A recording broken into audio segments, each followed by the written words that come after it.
All right, so y'all already know when we get together, we are already a group that can talk. We are never short on words, but today we have got an awful lot we need to address, both as Alabama fans, as Oklahoma fans, and then talking about the bowl games, the college football playoffs, recruiting.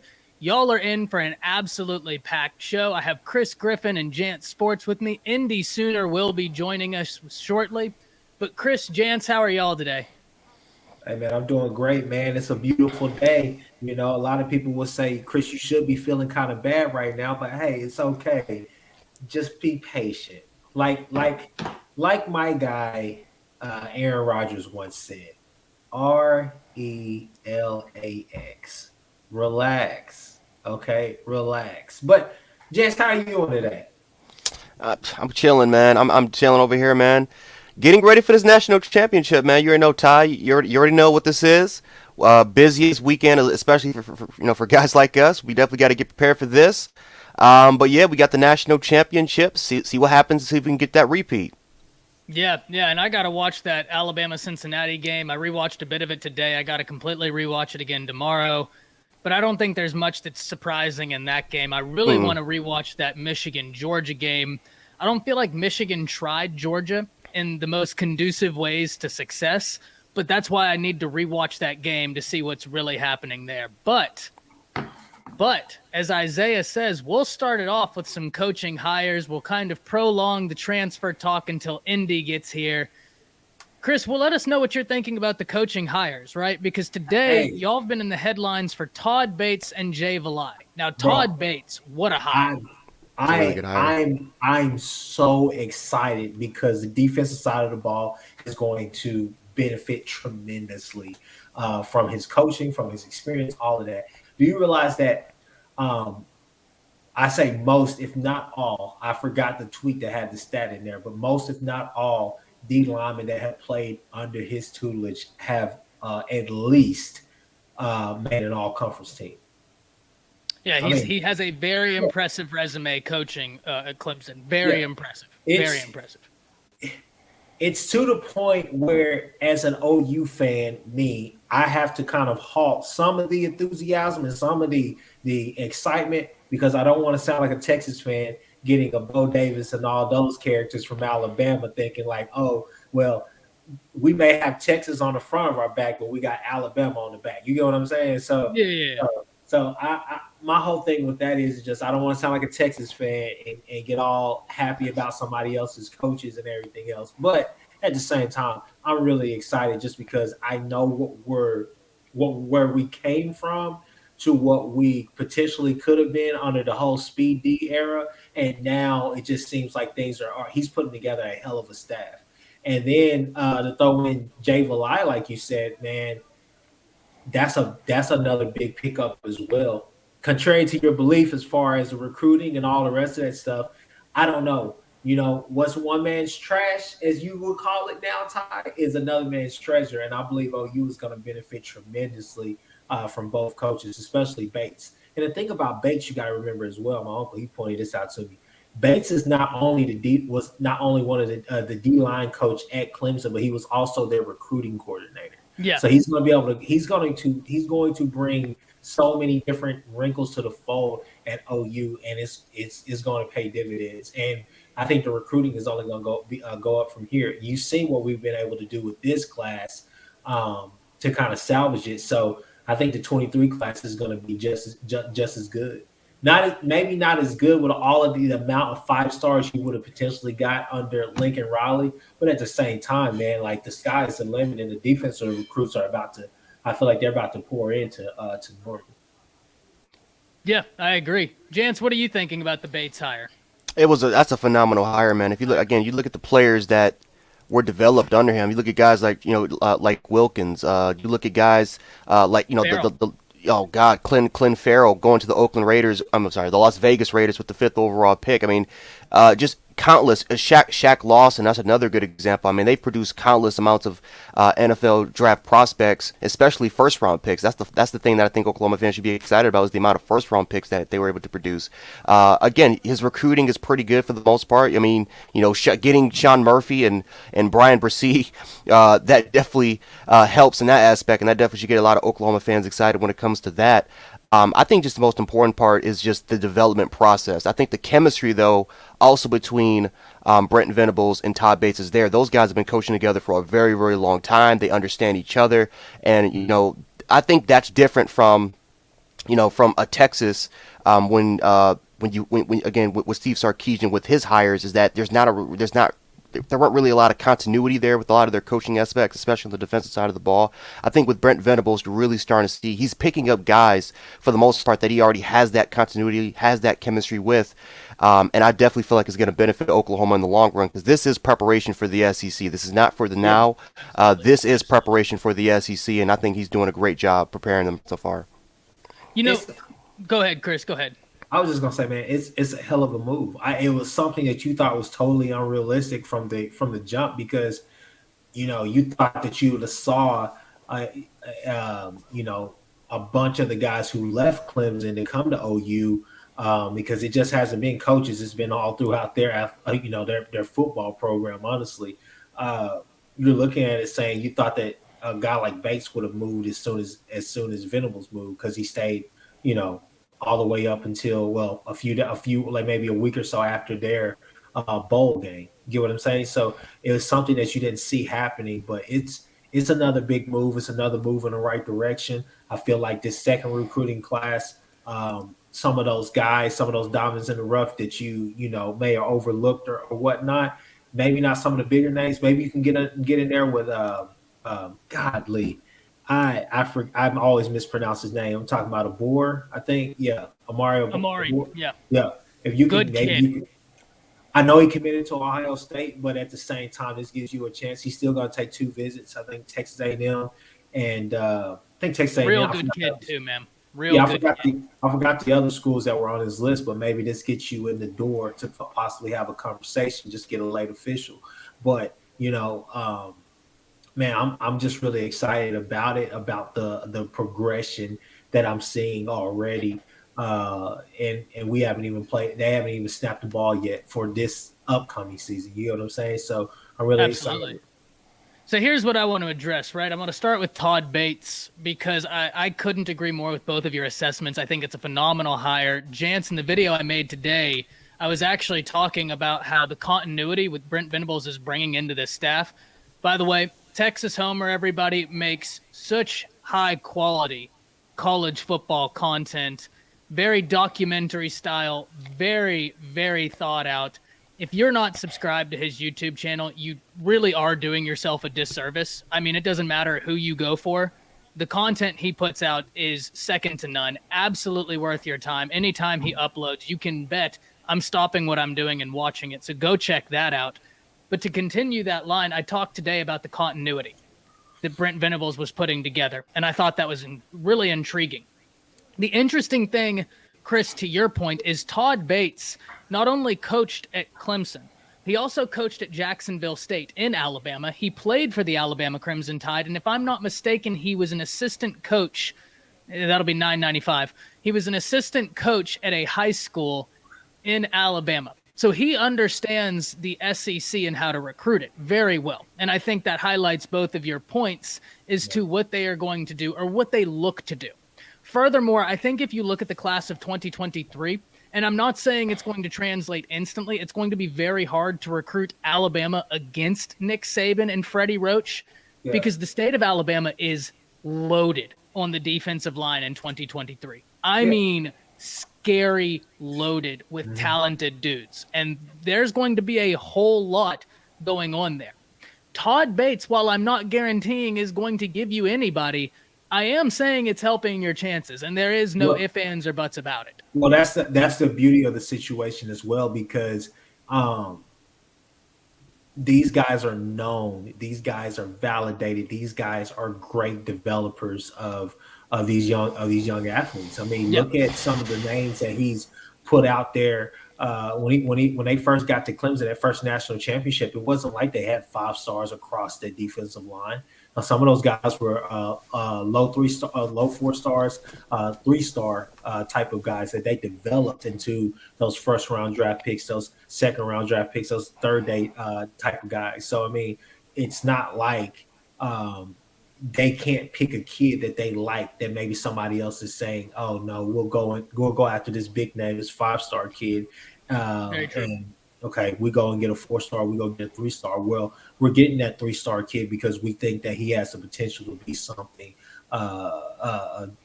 better than what his rating is. And obviously, ratings don't, in this day and age, ratings don't really matter that much. But it's very little. I would say right now, before the season starts, I think where we're at, Ty, as a fan base, is just the excitement. And I think, IB Sooner, he said it, complimentary football. That's what it's about. Can we get back to that complimentary style of football? So that's where it's at for me. And I think I can speak for a good portion of the OU fan base, is that we're trying to get back to that true physical style of football on the defensive side that really complements the offense as well, where we're up 30-3 in a bowl game against Oregon and we put a foot on their neck instead of letting them hang around. You know what I'm saying? So yeah, absolutely. One of the things I think is going to be huge for you, and to highlight your point about stars and rankings, right? Clemson was known, just like Alabama is known, that Clemson's a little bit different in how they do it, but regardless, both institutions, you have to camp to get that committable offer, right? Like, very rarely does someone not have to camp at Alabama to get that committable offer. And if you do, it's very apparent that you are that guy, right? There is no question. But that's something that Nick is into. That's something that Brent Venables, I believe, is going to carry to OU. And the reason that's big is because then it eliminates a lot of the need to look at stars, because you're able to assess there in real time what they're able to do. I bring that to you because Amari Nablack is someone, a part of this Alabama class, who is largely unknown to recruiting services. They knew about him, but he was, Jance, he was like 1,300 in the nation or something like that. Yeah, he was a 2-star. I remember him and Latham. This was like 2020, but Latham was a no-star, and we denied 5 stars to try to get Latham. Yeah, and Amari Nablack goes to Alabama, camps, impresses on the offensive and defensive side of the football to such a degree that Sir Nick Saban came out and said, he kind of reminds me of Julio on offense, and on defense, he reminds me of Will Anderson. That right there eliminates the need. But to your point, Clemson does a lot of the same things. That's how they're able to get in these guys who might be 3 stars, 4 stars, and then they produce at a 5-star level because they saw this kid camp and they knew exactly what they wanted for their scheme. Before I pass this off to both of you, I do want to address something. I don't think that Jay Valai is a bad coach, right? I don't. And I wish him all the best because from everything I've heard, he seems like a good guy. The recruiting aspect, though, is where it was a little bit contentious this year at Alabama. And like you said, right, to your point, sometimes it just doesn't work out, right? Sometimes it just simply doesn't work out. I am really interested in to see how that works. I wish him all the best. I think he's going to find success. And I think Brent Venables is a guy who's so tuned into relationships that he could be a positive conduit for A.J. Valai. But with that, I want to hear from both of you some more on all these coaching hires. Well, I'll just chime in on the Jay Valai. I mean, let's be real. I mean, say what you want to say about off the field. I think it's all going to translate. I think he's going to be fine. We'll see. I don't know. I can't attest to it. But what I will say is this right here is that I can't deny what I saw in that Cincinnati game when you have a veteran quarterback of the stature of a Desmond Ridder, who should honestly, and I think in everybody's opinion, be picking apart that young secondary for Alabama. So, especially when Jalen Armour-Davis goes down. Yeah, you're in a national semifinal game, and you're having some of your freshmen, some of your better freshmen. All the stars and everything go out the window in games like that. It comes down to coaching and development. So when I look at that, I'm saying I like what I see. So I think something like that it really intrigues me as far as what can he do with guys like a Woody Washington, a DJ Graham, Josh Eaton. You look at hell, Key Lawrence. I'm not sure. I think he's going to probably go back to safety this year. But you look at some of the talent, Latrell McCutcheon. You look at some of the talent I over like there. you. We've talked about Latrell Yeah. McCutcheon. Big fan. You see some of the talent, the guys that I'm naming over there for OU. Like I said, Joshua Eaton. I mean, and the Bowman. list goes. Yeah, Bowman. You're most likely going to get Gentry Williams. So you're looking and saying like, man, what can he do with that talent right there? Can he take them to the next level? Will they accept a challenge from a guy like that? You get what I'm saying? Because Absolutely. I get it where, like you said, to your point, where Jay Valai could come off probably as being really, intense and all of that. But you got to think about it. Where are we coming from? No offense to Roy Manning, but we're losing That's a a great rah-rah guy. He's a rah-rah guy. He's a rah-rah guy who was a linebacker coach who was coaching safety. So, not safeties, but coaching corners. So the whole thing is that, like I said, Ty, it's only up from here. And I'll pass the mic off to Jez. I think Jay Valai, it's kind of hard because and you can correct me if I'm wrong. I think hasn't he only been there for about a year? He's only been at Bama a year. Before that, he was at Texas. And actually, I'm wrong. He was at Texas, took a job with the Philadelphia Eagles, and Bama technically hired him away from the Philadelphia Eagles, and he was there for all of a week. But, I mean, that does show you that Nick had his eye on him for a reason, right? It didn't end up working out, but he had his eye on him for a reason. Yeah, and again, I think he's a young defensive back coach. I think he's a guy that can develop. Of course, if you watch some of the footage on him, he is very, very loud. He's very outspoken for the most part. He has the players' respect. I just, as far as development goes, I think you definitely could see some positives into why Jay Valai could be the guy. But then you also got to take a look at some of the negatives, like the A&M game with Zach Kezlada, and our biggest complaint has been defensive back miscommunication.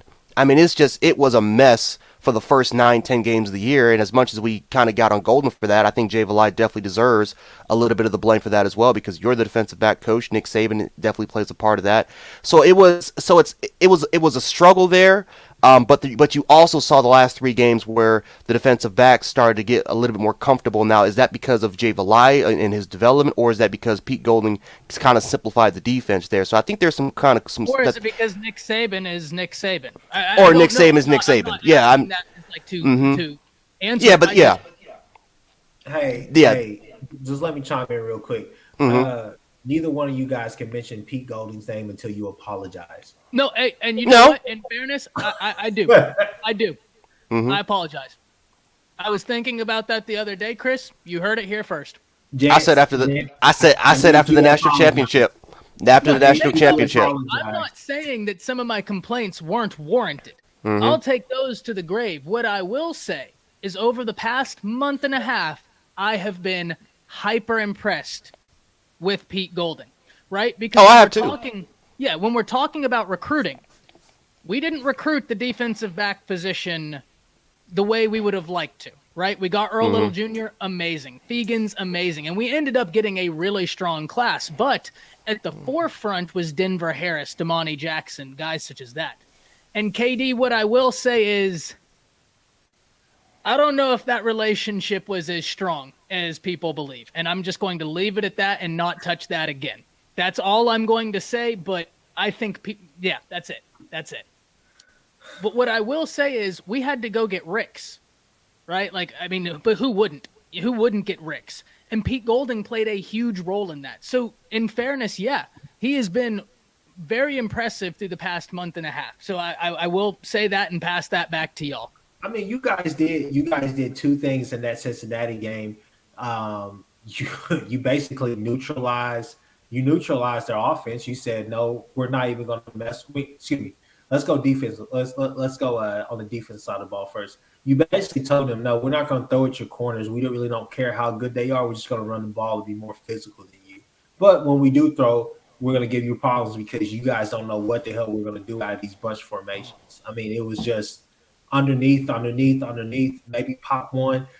To be honest with you, I think I counted, and maybe I wasn't paying attention all the way, but it looked like Bryce Young only threw the ball down the field maybe 4 or 5 times, and that was when he was under pressure.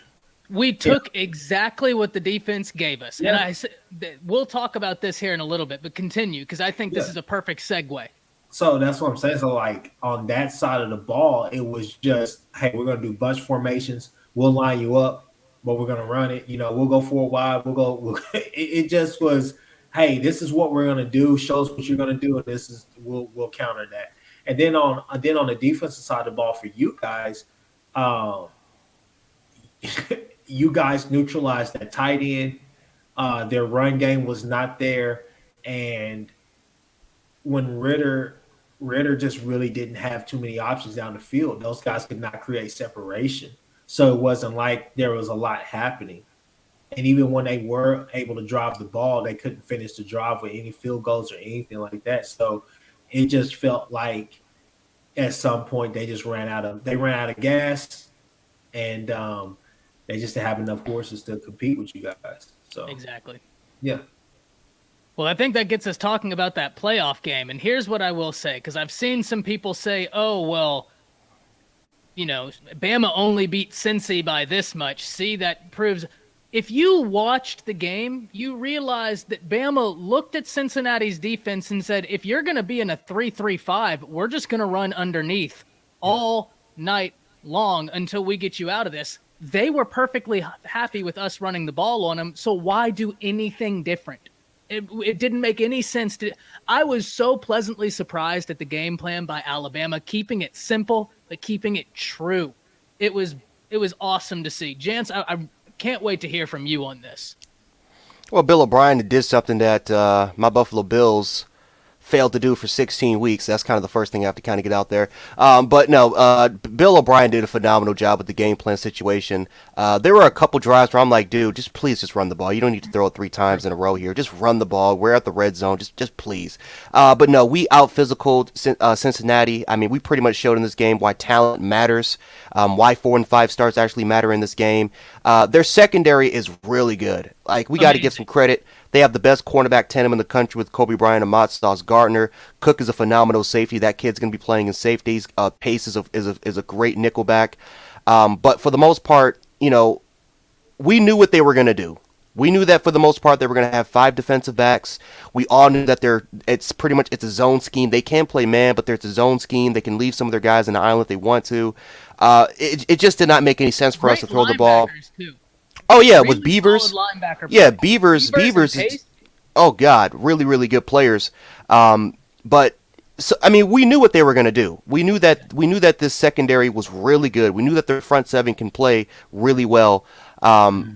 It was just run the football, though. It's just, please, just out-physical them. We're just going to out-physical you in the line of scrimmage. We're going to dominate you in the line of scrimmage. And, again, Seth McLaughlin, ever since he's come in as the backup center, has been terrific at that position. I got to give a lot of credit to Javon Cohen. He's really stepped up his game over the last couple of games. Evan Neal showed why he was the best tackle in the nation. And then Brian Robinson had the best game of his career. I mean, as much as people like, to kind of criticize the style because it's more of an old school mentality. It's more of an old school type of style. He's not gonna wow you. He's not gonna be the flashiest guy, but he can run you over. And that's what we need. That's what we needed in this game. We needed somebody to set the tone. Brian Robinson was that dude. In Cincinnati, for the most part, they were gassed. And it's not like their defense played horribly, because they did everything they could. That defense did everything they could to try to give that offense a lot of opportunities to set up to be in the right positions.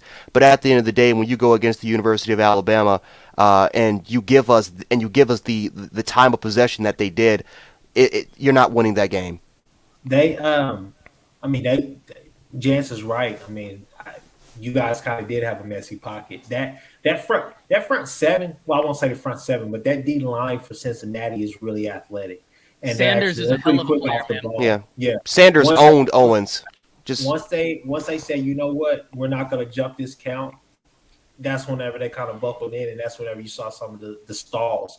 But it was just like, okay, for how long are we going to be able to continue this, because they're just throwing underneath every time, because there's some type of delayed route, some type of delayed slant, some type of delayed drag. I mean, it was just a lot, and it wasn't like you guys threw a lot of it. It was just the fact that you made the right plays. As an Oklahoma fan, it really pissed me off because I know that there was a lot of teams who played two high safeties, and on top of that, they played that 3-3-5 stuff against us, and Lincoln just refused to run the damn ball. So I mean, that was excuse me, that was the part that really pissed me off watching the game. Was just like, damn. I mean, Alabama's able to run the ball for 204 yards with one back against this 3-3-5, but let Lincoln go up against Iowa State running that 3-3-5, and we won't even give Kennedy Brooks the chance to do any of that. So that's what kind of pissed me off in the game.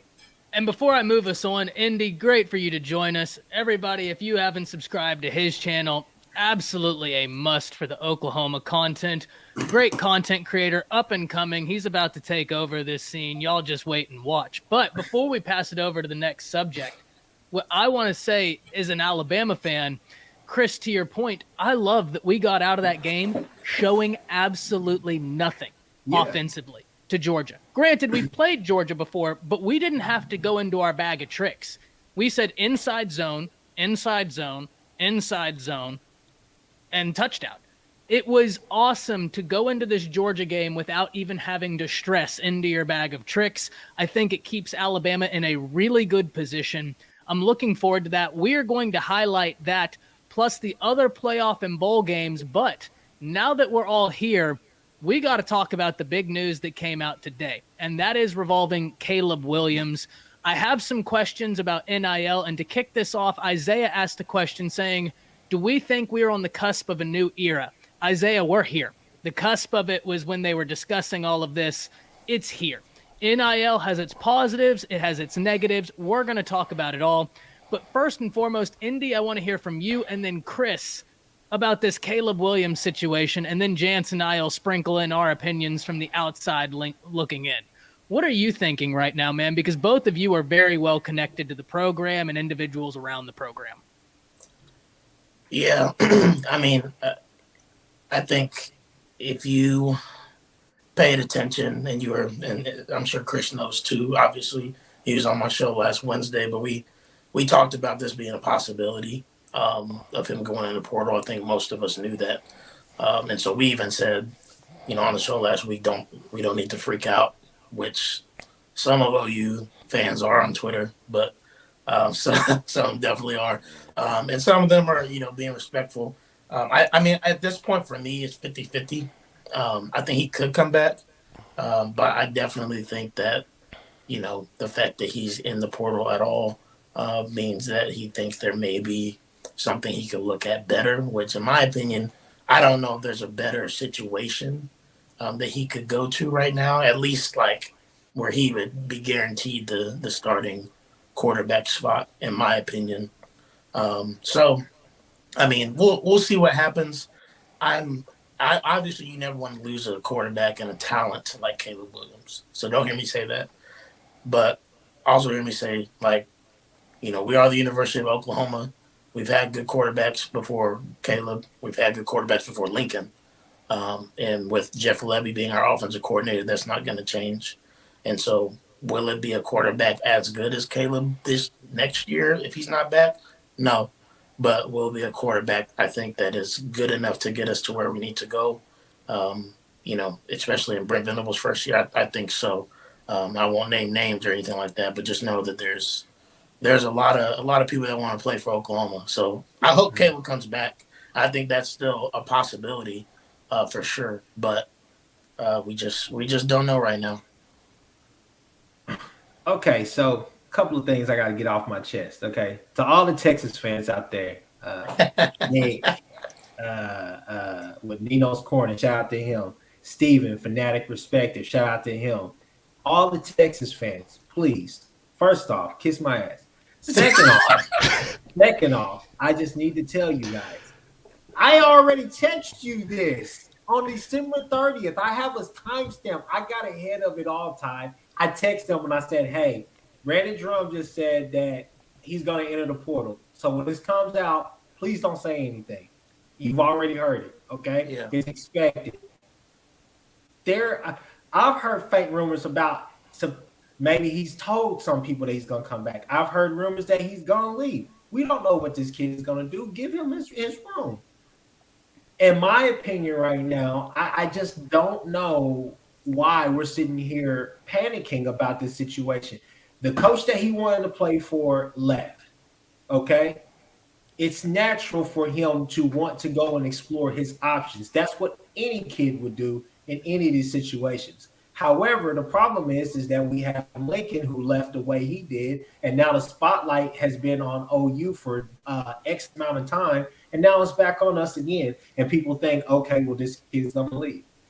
Second thing, to all the OSU fans out there, you guess what? You get to kiss my ass too.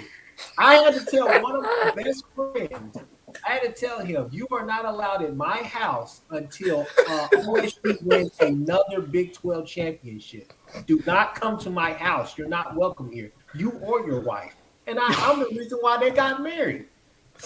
No, neither one of y'all are welcome here. Okay, now that I got that out of the way, I don't know what Caleb is going to do. Am I going to sit here and say, oh, well, you know, if Caleb leaves, we're going to be all right. We got Nico Evers. We got Michael Bowens. We got this kid. We could possibly still get Dylan Gabriel. Hell no. It's still going to be a drop-off. Somewhere down the line, it's going to be a drop-off. However, the bigger problem is if Caleb does leave, do we see some of our offensive pieces? Do we see them leave? Do we see them leave? So, I mean, do you see a Mario Williams and a Jalil Farouk? Do you see them and Mills? God forbid Mills leave. But I think that in the end, what people have to remember is this right here, and we all talked about it on JP and Trap's show. All these other teams are going to have maybe a week to wait in line to talk to this kid about coming to their school, and they're going to. This is a great point. OU is going to be able to do they did two things. One, they were able to pitch to him for an entire month why he should stay at OU with Bob Stoops, Brent Venables, and Levy. And not only that, but you got teammates and probably got DeMarco and everybody else talking to him too who's in his ear. It's a team effort. Josie, everybody. And then the second thing that they're going to say they can do that they did before he makes a decision is that they're going to get the last shot at him. So they're going to get to see what everybody else is doing. They're going to get to field the offers with them and see, okay, well, what do we have to do to keep this kid? But at the same time, until he actually signs somewhere else, I'm telling you now, I got it 70. I got it 70-30 right now, OU.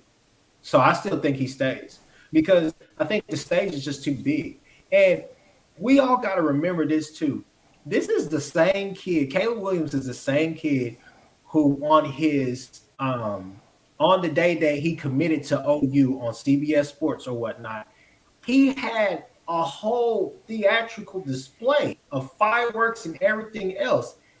Maybe the kid likes the drama. Maybe he likes the moment. Maybe he likes to be the elephant in the room. Maybe he likes to have the spotlight on him. Maybe he wants to kind of play this up and just do something big, just like some post saying like, no, I'm coming back. So you can't count it out with him because you never really know. He's really calculated, and it's almost to the point where you can talk to somebody or you can say this or you can say that, but you don't know until he does it.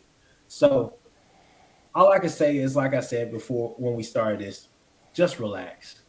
Just relax and just be ready because I think he's coming back. Yeah, so when I'm looking at this, the first thing I see, right, is to Indy's point, if we're taking everything at face value, okay, we've heard that this is about development, not necessarily NIL. I know there's a lot of people talking about NIL right now, and we're going to talk about NIL, right? We're going to talk about that. But if we are taking everything at face value and this is about development, we have to look at what's available right now. And that's where I'm sitting there thinking, okay, well, there are places I think you could go to be successful. And I've even seen some people say, well, he's a first-round quarterback no matter where he goes. I disagree with that. I do disagree with that notion that he's a first-round quarterback wherever he goes. Y'all all know I think Caleb has a phenomenally high ceiling, and I think if he continues to develop, he's a bona fide first-rounder. No doubt about it. I mean, top. But what did we see this year? He was fantastic against defenses that were ranked below 100 in the nation and not very good against defenses that actually had a pulse. Now, is that indicative of a kid who's not going to be great? No. He's a freshman who didn't have a senior season. He's going to be phenomenal, but development needs to happen. And because of that, now we have to look at the available places that can develop him, and that's where my question mark comes. Would it be USC? Well, from what I've heard, the Lincoln Riley exit didn't go well with the Williams family. I'll let you two speak more on that. I don't think it's USC, and if it's not USC, where are we looking, right? Some people have said Miami. Well, look, Mario Cristobal is a great recruiter, but Oregon's quarterbacks didn't really look great in college, right? Even Justin Herbert, some people were saying he was a lower first-round pick because with the offense he ran in college. If I'm not mistaken, it was something like 38% of his passes were screen passes at Oregon. Now Herbert's in the NFL lighting it up. So it's not like that's been the conduit of offense with Mario Cristobal. Then you look at Georgia. Well, Georgia's got great talent everywhere. We can all agree on that. But what we can also agree on is the one area Kirby has never figured out is the quarterback. Look, Jake Fromm did nothing to lose the job, but sometimes you have to play the guy that's just better, right? And that didn't happen. And now we look at the situation, and I won't speak on this situation. It doesn't make any sense why JT Daniels isn't playing, so maybe there's something behind the scenes I don't know about. So until something comes out, I'm not going to punish Kirby for this. But that doesn't make much sense either. So to both of y'all's points, look, I think that the kid is going to be a first-round quarterback, no doubt about it. But development has to happen. People usually don't just start out in college football as a first-round talent. They must be developed. And because of that, I just don't see an offense that offers what Levy's offense and what I think his offense will look like to Caleb Williams. Where are y'all at on that, right? Is there anything I said in that, Jance, I want to hear from you as well before we, is there anything I said in that you don't agree with? By all means, let me know, but that's kind of where my mindset is with this and why I'm kind of puzzled. No, I don't disagree with you at all. I think my biggest question, I think, with all this is where is he going to go? Because, going on Chris's space, I think one of the OU fans that went on Nick Benito's space was talking about how Caleb Williams just felt shocked and betrayed by the entire situation for Lincoln Riley. So I think that relationship, has ended there. I think, Georgia, you got Todd Monken, who's a brilliant offensive play caller, but you also have to take into account what Kirby Smart has done with quarterbacks over there over the last 6 years. Again, you look at Jacob Eason, where a five-star talent ended up transferring to Washington, not because Jake Fromm outplayed him, but because Jacob Eason just never got the opportunity again to be a starting quarterback ever since his injury. Justin Fields gone, even though from what we've been hearing, Justin Fields outperformed Fromm almost every day in practice. And then you have to take a look at this situation with Brock Vandegrift. You have to take a look at with JT Daniels. And again, there's rumors circulating about why JT Daniels is not there. I don't pretty much know the entire situation there. But for the most part, JT Daniels, we all know, has the most upside out of anybody there for the Georgia Bulldogs. So I don't know if he's going to trust Kirby Smart to put him in the right position. I think he can trust Monken to develop him. Is he going to trust Kirby Smart in order to put him in the right position? That's the biggest question there. There's been a rumor about LSU with Brian Kelly. I heard that was a previous option for him in the past. I don't think that's going to happen personally. Yeah, I don't think that's going to happen. LSU they're rebuilding. They have to figure out what's going on over there. And Chris, I'm surprised you didn't tell Nebraska fans to kiss your ass because they're just jumping for joy right now over there. They think they're going to get him. The Adrian Martinez. What? Yeah, they are celebrating over there, man. They think they're going to get him. I don't even know what relevant point they have except for they were in every game this year. They lost their quarterback and they're going to have a puppet back there. Let's piggyback off of your point about Kirby Smart. So the thing with Kirby Smart that has always bothered everybody was how he handcuffed that offense. Why has a team that is consistently in the top 3, top 5 of the recruiting cycle, in the recruiting classes, why are they only making 2 national championship games in the last 4 or 5 years? It's because their offense has held them back. And I believe the offense is going to hold them back again because we already saw with Alabama. And I heard I forgot who it was, RG3 or somebody said, hey, what this Georgia team did against Michigan, I really like that. I didn't like any of it. Michigan doesn't have the speed out there to deal with you guys. We said that before. It was one of those few rare times you will ever hear me ever say SEC speed is a real thing. It showed out there against that Michigan team. Alabama, neither Alabama nor Georgia had to do anything outside of the scheme that they came in there with to beat those teams. But Kirby Smart, that was one of the biggest questions that they had about this whole Kirby Smart, Todd Monken relationship, marriage, whatever you want to call it, was when he came in, will Kirby Smart finally say, I'm going to give you the offense and just handle the defense and the other side of the football? Obviously, it seems like it's worked this year, but we'll see if it's going to get them to the promised land, which I don't think it will.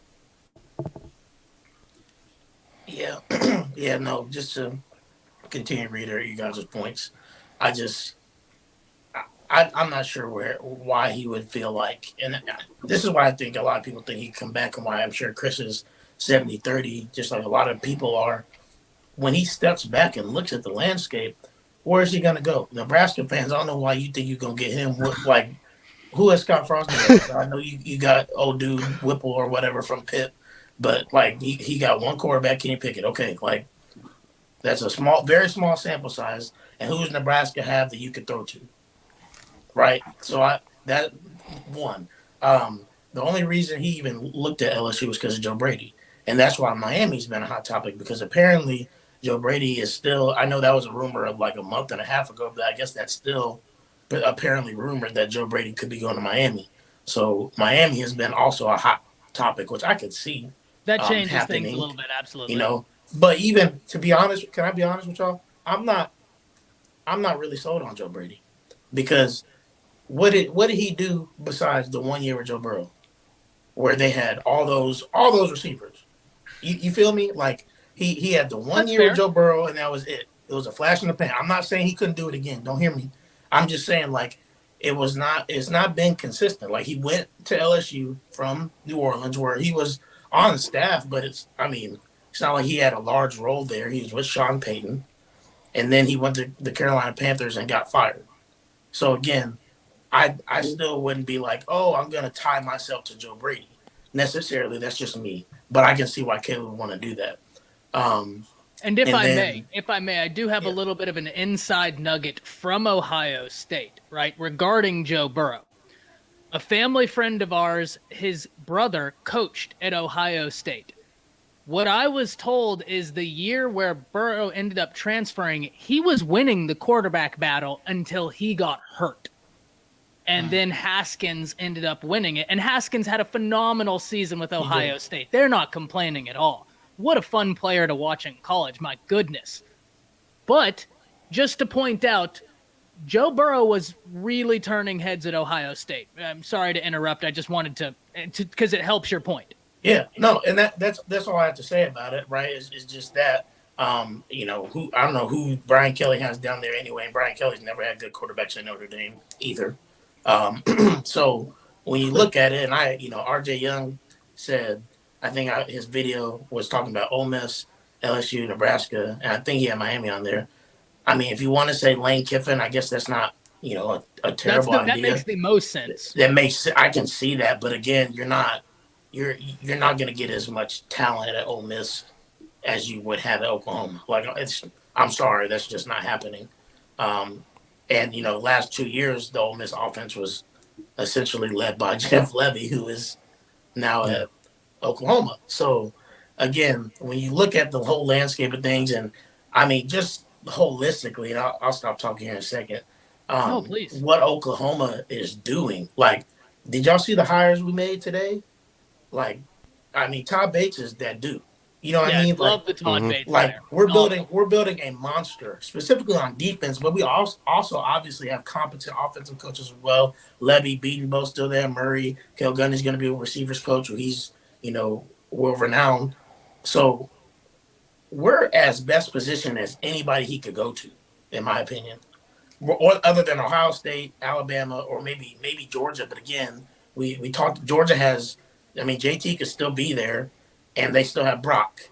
And so you're going into a room that's full of. And again, could he beat them out? Sure, but you are guaranteed. You're guaranteed not only a start but superstardom. And I mean, football godship in Norman. If you stay and you can, you know what I mean. So that's just from my opinion. I think Levy could do a really good job developing him. And I think at the end of the day, all you can ask is to have an opportunity to not be wasted. I think that's the biggest thing, because you see quarterbacks go from all different types of colleges. Zach Wilson went to BYU. So, Yeah. I understand the quarterback development part of it, because that's still a big factor. But at the same time, you should believe in your talent enough too. Does that make sense? So that's just my opinion. No, I think I'll jump in here and just like a couple of points. I think that for me, you hear everybody say, "Oh, well, it's all about NIL money with Caleb Williams," and then other people say, "Well, he comes from money." I mean, what he's all. I mean, he knows how it feels. It's not like it's something new to him. Some people say, "Well, he wants to be developed for the NFL," and so I had my guy Grimlock. He got on one of our spaces and he said, the problem that you have to that OU fans have to realize is look at how many quarterbacks have been successful in that Art Browse type offense and that whole shooting gear, or whatever you want to call it, which is basically what Levy is running, right? So you have to say, and it's just hard to really gauge all those conversations, because you even look at what Grimlock was saying. You say it's hard to really say that about a kid like Caleb, because Caleb is just is more special. I don't know if he's more special than RG3, because RG3 was kind of once in a lifetime pre-injury. But at the same time, I think those are some serious conversations that you have to have. But I think those are conversations that Levy had with him about going forward. I think one of the things that you could definitely sell to Caleb is the fact that there's not a huge difference. And there is a big difference, and I would say it's more mental than it is the actual play style of a Jeff Levy offense and a Lincoln Riley offense, because they're both RPO based. The big difference is mindset. You already know Lincoln wants to be pass happy. He wants to be explosive. Levy is the same way, but Levy wants to be physical. He wants to dominate you and establish that run early and often. And it's one of those things where you just look at the different mindsets of the offense. And so you tell Caleb, look, we could use you just like we use Corral, but you're a bigger, stronger, faster athlete than him, and you're going to be more durable. I'm going to put you in positions not only to be able to throw the ball, but be able to use your legs, which you like to do. I'm going to be able to do all these things. You're going to have to learn a new playbook. You have to learn new calls, but at the same time, it's motions and it's different things. It's different mechanics that you already are used to using. So I think it's one of those things where you look at Caleb and you say, system alone, you could stay here and be all world, and look at the guys who want to play with you. And there's going to be other guys that want to play with you. Give me 2 years and I'll get you where you need to be. And then it's from there. Because the thing is that I think that going further into the NFL is not all about developing him now. I know he wants to have instant success, but at the same time, the NFL, they will have quarterback coaches dedicated to you to the point where you're not having to take classes and do different things like that. They just have a coach that's dedicated to you to get you on the field and get you to win early and often. And we all know the NFL is all about situation. Look at Trevor Lawrence and look at Jalen Hurts. Trevor Lawrence is out there playing for his life every day. I mean, every Sunday, while Jalen Hurts is, still on the learning curve or whatever, but his team collectively is still better than the Jaguars, right? So I mean, Yeah, I know that's absolutely. kind of a probably a strange comparison, but I'm just showing you that hey, look, it's all about the situation in the NFL.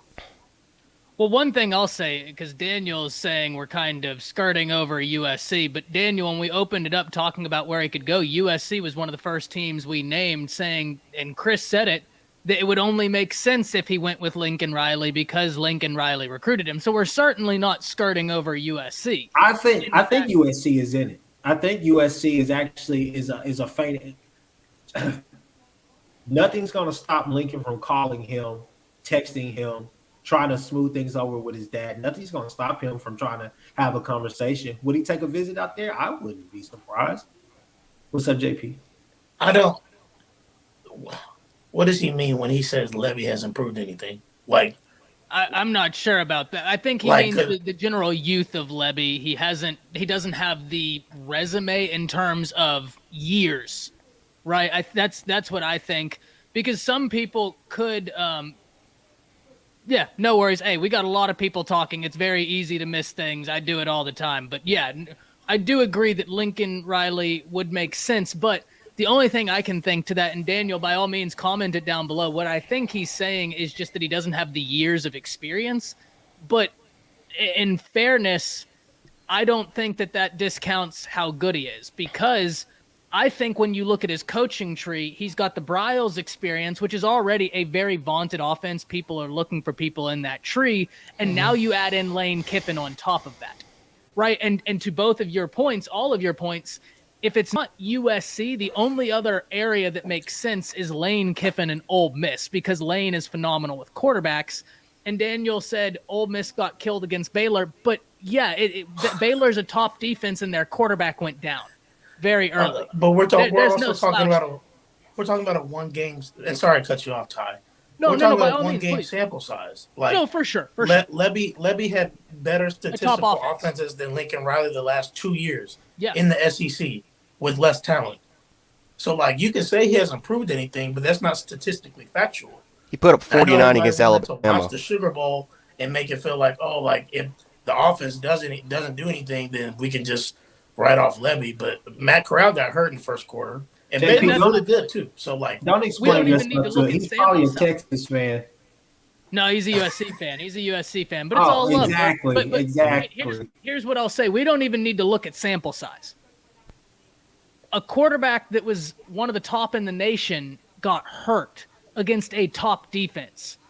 It's going to be very hard. And first off, let's not pretend like Dave Aranda isn't that dude, right? Dave Aranda is that guy. For real. No doubt about it. That's a phenomenal defense they have schematically. If your starting quarterback goes down against a Dave Aranda defense, you're already fighting an uphill battle. You're fighting a severe uphill battle. Let's not act like one of the touchdowns that they had. The game was actually 14-7 without that pick six. Without the tip ball that went for a pick six. The game was 14-7. So it's not like, I mean, I don't know. I can't go against Dave Aranda. Dave Aranda, they beat OU this year, so I'll give them that. Baylor is going to be they're losing a lot next year, but at the same time, it's always been plug and pull for Aranda. They're going to get their quarterback back, but at the same time, I'm not really that confident in that situation. But at the same time, I just think that it's funny that a lot of fans from the outside are really looking in at every angle they can take just to kind of tear OU down from that performance right there alone. When you're in there with your true freshman quarterback who's playing, came in there, backup, did not think that he was going to be playing, and there's some critical mistakes made throughout the game. Because that game right there was just really even across the board. It came down to whoever was going to cause a turnover and who was just going to be able to make plays at the end of the game. And one last thing I'll say real quick before you move on, Ty, because I know you're about to. I would be floored if Caleb went to USC. I've had many conversations with Travis, who was on a, first name basis with Carl Williams, and they were hot about what happened and the way it happened. So, like, could Lincoln sneak his way back in there? I guess I would just it's literally not in my mind because Lincoln has the track record, and that would make the most sense if he didn't do it the way he did. And so how can they trust him to this point, if that makes sense. I mean, he basically honestly, because you were talking about Caleb needed development. Lincoln basically sabotaged the second half of Caleb's season, the 6-game season at least, like because he had a foot out the door. So he sabotaged his development.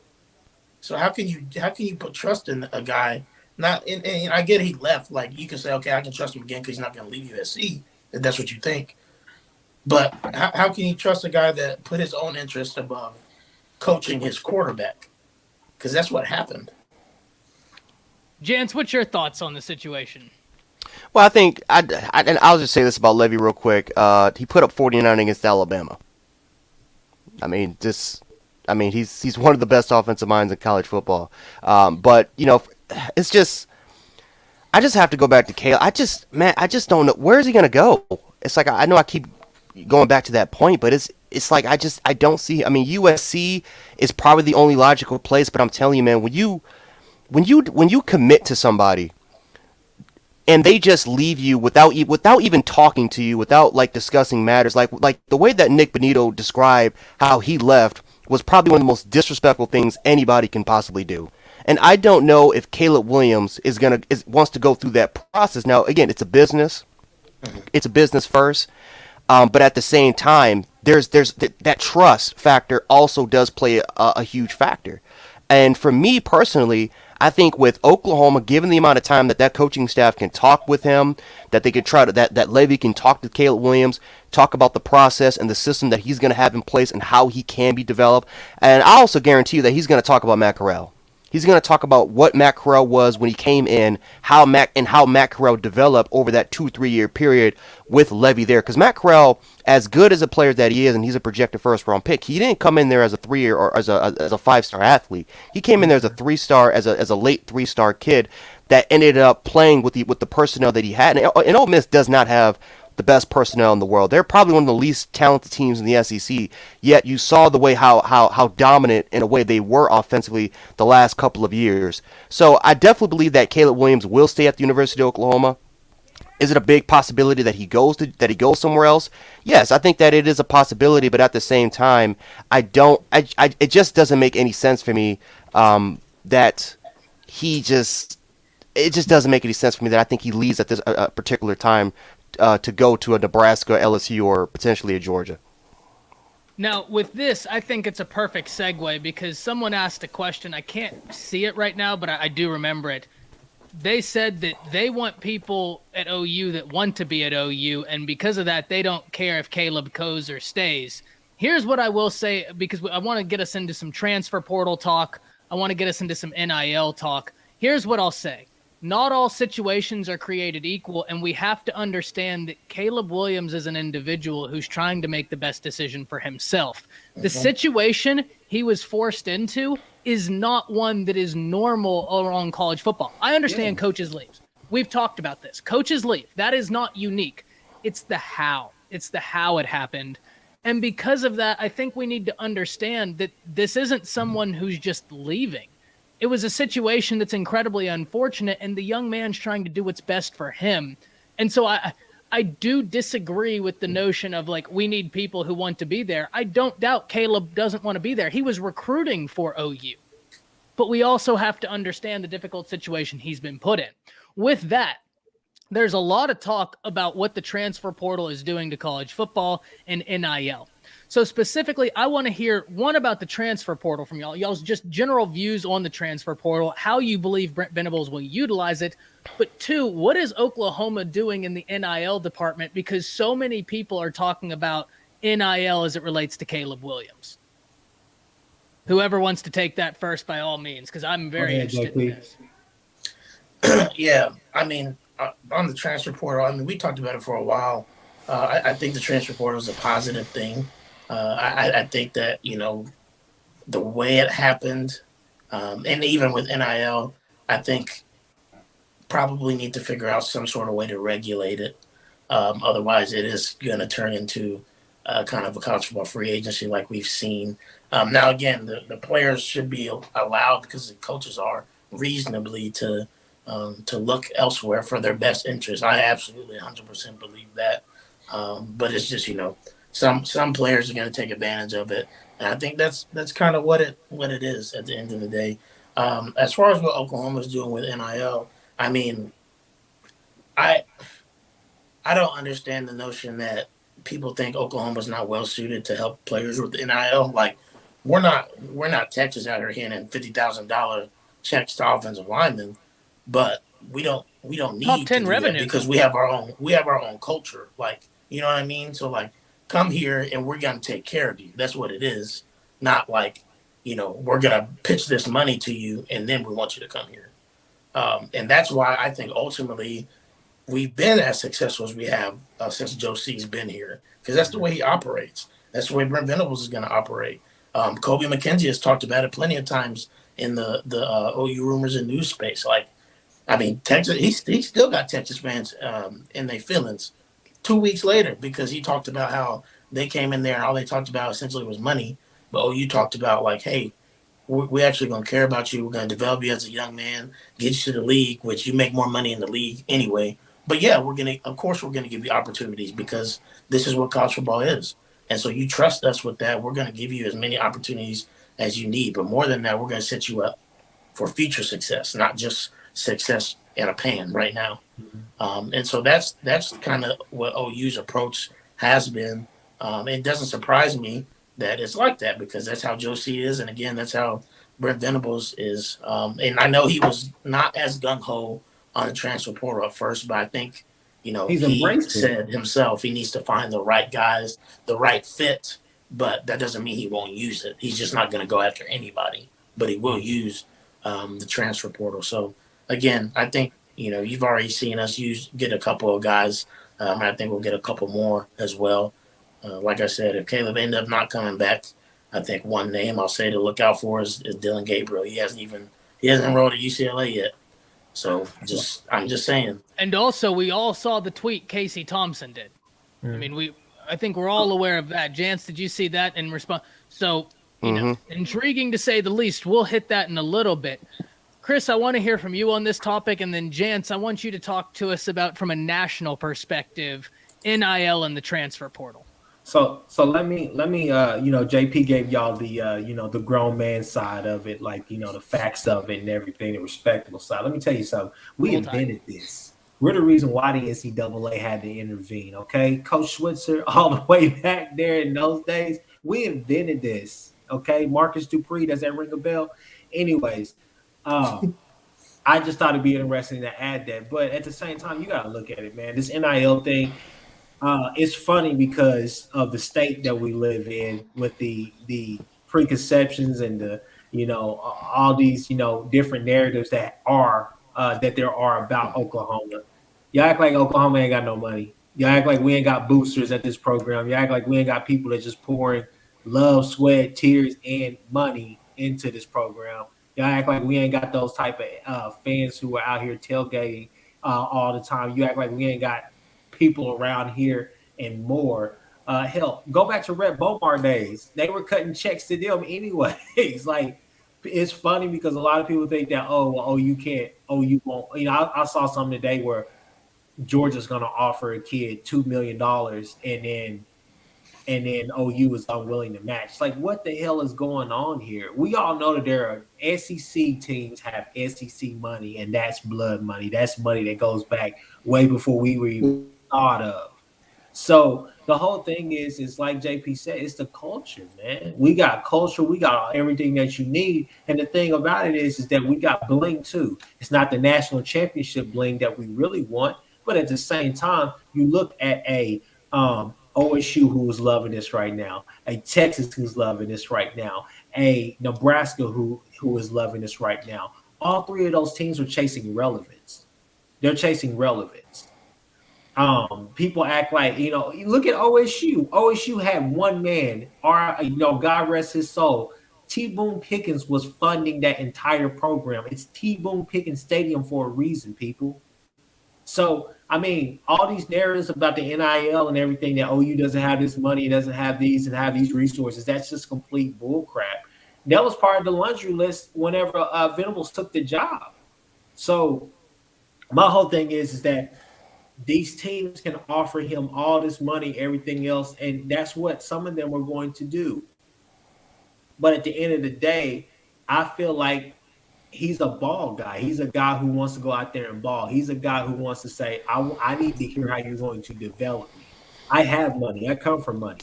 I just need to know what longevity wise, what do you have in store for me to make it to the NFL? Because if it's just money, then I don't know. Because I'm not coming here just to be surrounded by this and that. Because yeah, you want to go play for Joe Brady, that's great. But who the hell out there in Miami are you playing with? And you can elevate a team only so much. You can elevate a team only so much to the point where you go out there and you say, yeah, I'll go to Miami, and instantly Miami is in talks to be one of the top teams, not only in the country, but especially in the ACC. And then you go get hit in the mouth by Clemson. You go and drop a game to a Pitt or somebody like that you shouldn't. And all of a sudden your season is derailed. You don't get to go and show your arm talent or any type of talent that you have against the Alabamas in the world because you fall short of even making the ACC championship game, let alone the damn playoffs. It doesn't make any sense. At the end of the day, we can talk about money and we can talk about development. But the one thing that is the common denominator between both of those things is the fact that you have to win where you're at. Okay? I know people are going to say, well, Carson Strong and some of these other kids that went to Nevada, that's great. But at the same time, a lot of teams to call you the next great one in the NFL, they want to see that you won in college too. They want to see that you played in big games, and they want to see you against that top level talent. Why do you think there's still so many knocks on Carson Wentz and a Trey Lance as well? Chris, get your boy, man. You see the comment? It's your dog. I'm not worried about Steven. I'm not worried about him. He needs to worry about the adventures of Captain Sark and Mullet Boy because I'm not worried. I'm not buying any of that crap this year. Texas went 5-7 for a reason, and they're going to go 7-5 this year. I'll give them that. 7-5. What's crazy is, real quick, you know the Bo Davis video that went viral? Y'all saw that? Yeah, right? Yeah, on the bus. What's crazy is like Bo Davis going off on them for being soft. And what Chris has tried to tell Texas fans, and what I have tried to tell Texas fans, is y'all are just perpetuating your own soft culture. Like, when you offer $50,000 to any O lineman, or you just offering to pay Quinn Ewers whatever absorbent amount of money that was rumored, like these kids are not gonna want to come there and play. Like, the second they get pushed, they're gonna be like, man, I could probably go make money somewhere else, or where's my money at? You can't talk to me like that. I'm a 100K man. You know what I mean? Like, that's the stuff that happens when you don't have a culture and when you just throwing money at people. So, like, Bo Davis is probably going to go viral again next year. Don't be surprised. I would say that for Texas, that whole charity that they're working with, that charity is probably going to cut that whole $50,000 fund off for the offensive lineman, because who the hell wants to pay the current offensive lineman there right now? I mean, if anybody watched that season, I wouldn't pay them anything. I'd pay them $2 and get them a Big Mac and tell them, hey, good job, thanks for coming out. Get the hell out of here. I'm sorry. Gents, go ahead, and then I want to talk about some of the Texas NIL stuff, because I do have like a bit of a different perspective on it, but we'll get to that in a bit. Go ahead. Well, for anyone who's watched me, I mean, you guys know how I feel about NIL and the transfer portal. I think it's a great thing. It puts players in a position of power, despite what the old heads have to say about pretty much this being a bad thing for college football. Listen, 20, 30 years ago, players weren't put in the position of power. The only position of power they were put in is of where they were going to commit to. That's pretty much about it. But once they sign that dotted line, you were wrapped in there for at least 3 to 4 years until you graduate, and then you would become a graduate transfer that you can get out of there, right? So it puts players in a position of power. Now, I will also say this is that, you know, as much money as they can get, and they can enter the transfer portal, they can go elsewhere. It can also backfire on a particular player. I mean, we've seen players already. I forgot the kid's name from Bishop Gorman that went to Ohio State but then transferred to Miami. What's his name? Tate Martel. Tate Martel. I mean, you look at Tate Martel. I mean, you're talking about a dude that was one of the first guys to go to the transfer portal, and then it's just, I mean, he ended up at I haven't even heard of Tate Martel ever since. He went to UNLV. So, it can work for players and it can backfire on particular players, but the fact that it puts players in a position of power in the first place is obviously the best thing.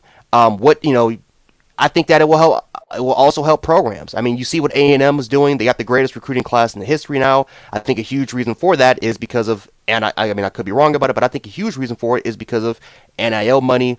So it helps programs, right? It doesn't particularly have to be just the big powers at bay, the classic powers at bay that continues to rule at college football. Even though Alabama and Georgia is taking advantage of the transfer portal, we're taking advantage of of NIL money as well. But it helps everyone out in the long run. It helps everyone out through the process.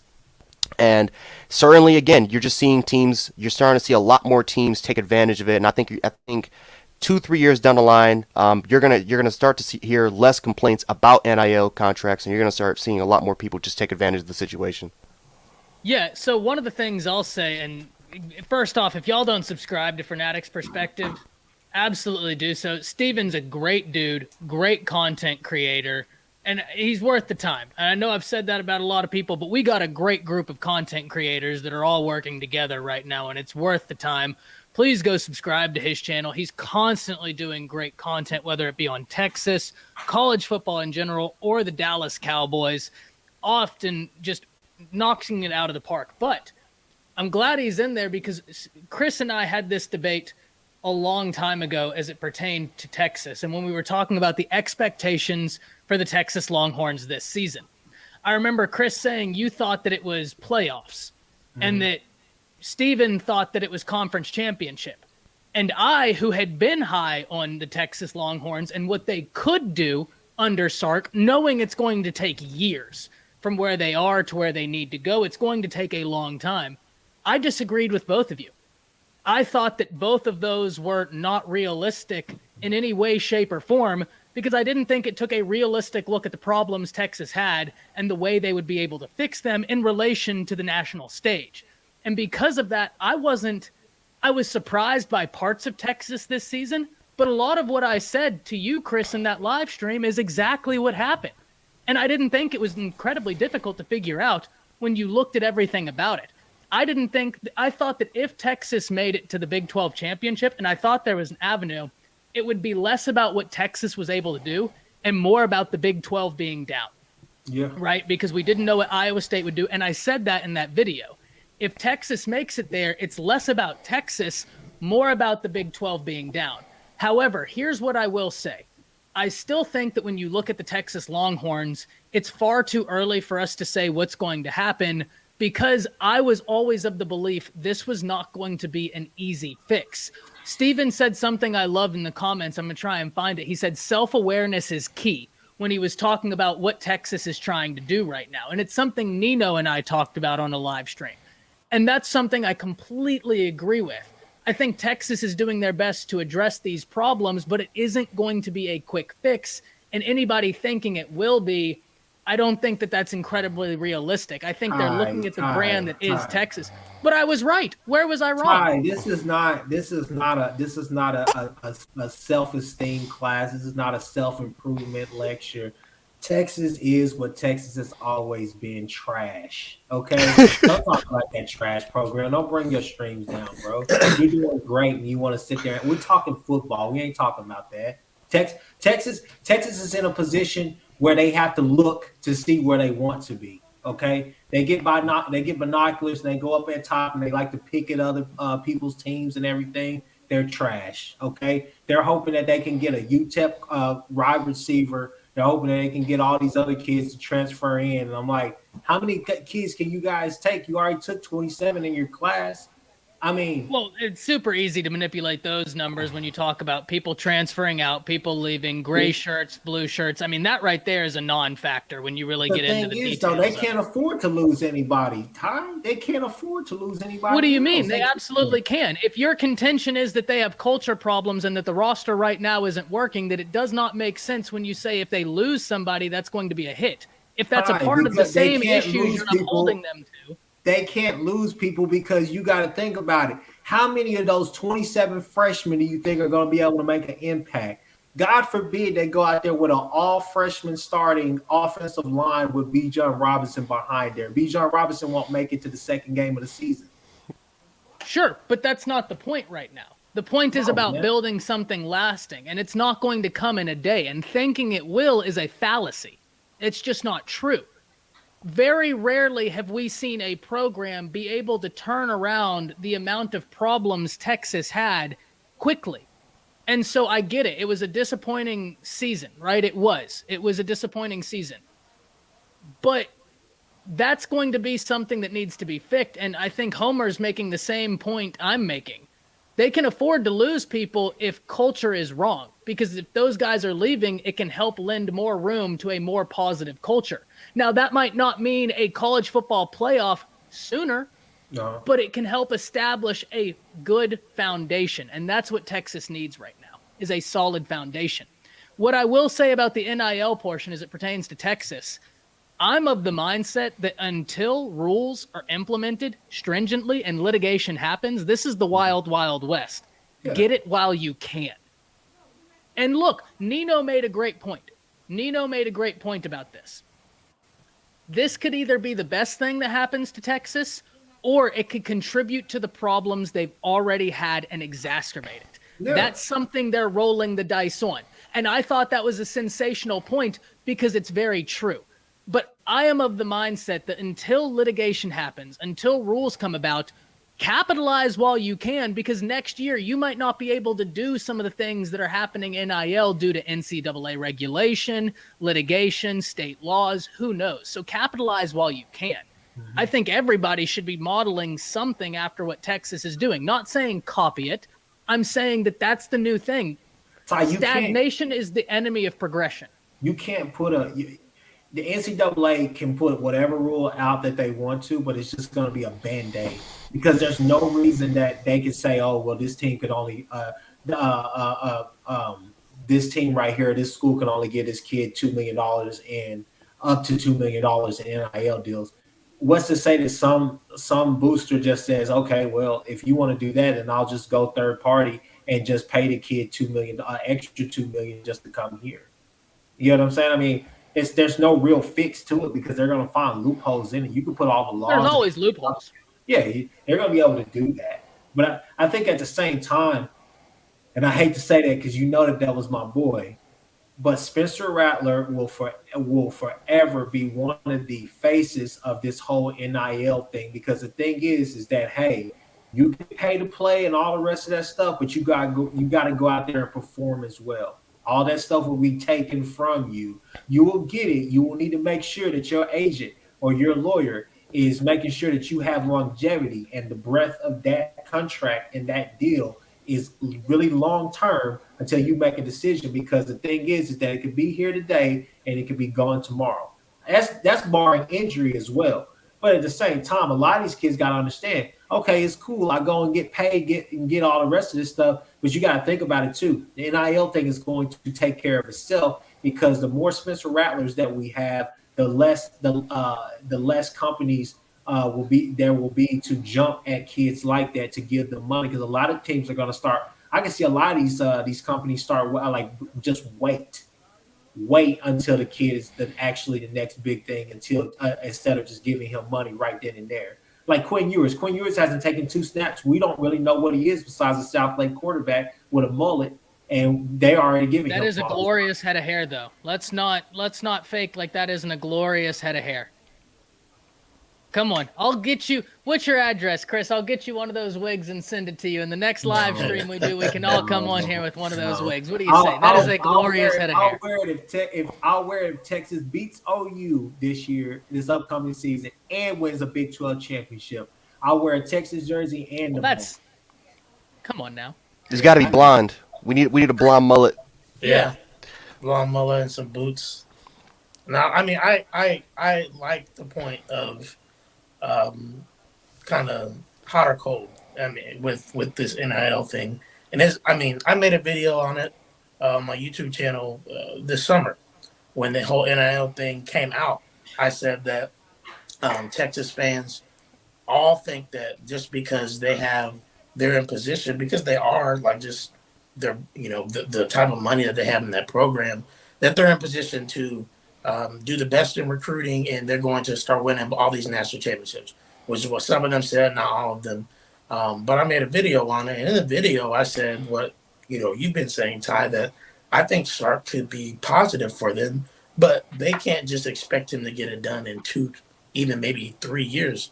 It's going to be a longer process, and they can't just jump the gun, which that's been their issue. Their boosters have jumped the gun and put their money in there and tried to, jack things up. And so, my whole thing was eventually you can give kids a bunch of money, but if you're not producing on the field, you're not producing first-round draft picks, you're not winning anything, it's going to bite you in the butt, and nobody's going to come there because all they'll say is, well, Texas just offers money. Because ultimately, right, what has OU's pitch always been really over Texas, especially the last 20 years? You know what?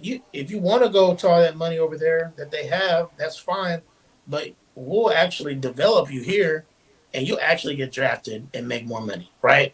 Who's the highest paid offensive lineman right now in the NFL? Anybody know? I don't off the top of my head. Is it Lane Trent Johnson? Williams. Oh, Trent Williams, okay. Where'd he go? Oklahoma. Mm-hmm. Right? So, like, I mean, there's just lots of instances of wide receivers, quarterback, whatever you want to say, right, where Texas has not produced hardly anything lately. And if they continue down that line, which I'm not saying they're going to, but if they do, it's not going to mean a thing. If they hit, then yeah, I mean. And they got a staff that I think if there was a staff in your Texas and you're looking at a staff that can actually do development, I do like this staff. And I know we talked about Bo Davis. I'm a little biased on Bo Davis because I've always been a big fan of Bo Davis, right? That didn't change when he went to Texas. I think that guy is solid. I don't think their staff is completely done yet. They need a wide receivers coach that is going to be great for development. That remains to be seen, but I think that it's a staff that could be very positive, but like Indy said, we talked about this, Indy. We talked about this, God, months ago. Yeah. That both of us were high on Texas's staff, but it's going to take time, and that time is necessary. Whether that time will be allowed, I don't know, but I do think that this could be a staff to be a really positive conduit for the Texas Longhorns. Now, one of the things I think we need to end on is just various bowl discussions. And for everybody in here, what we're going to have to do one of these times, Fanatic Perspective, Texas Homer, Nino, we're all going to do a giant live stream. And we'll hash this out right then and there, and we'll get it from multiple different perspectives. We'll hash a time out. We'll get that together, and we'll let y'all know when that occurs because I think that'd be a ton of fun for us to have the conversation and for y'all to listen to. But one of the things I want to talk about now is bowl games and then a little bit of a national championship preview. So for y'all, what bowl game has really stood out to you thus far?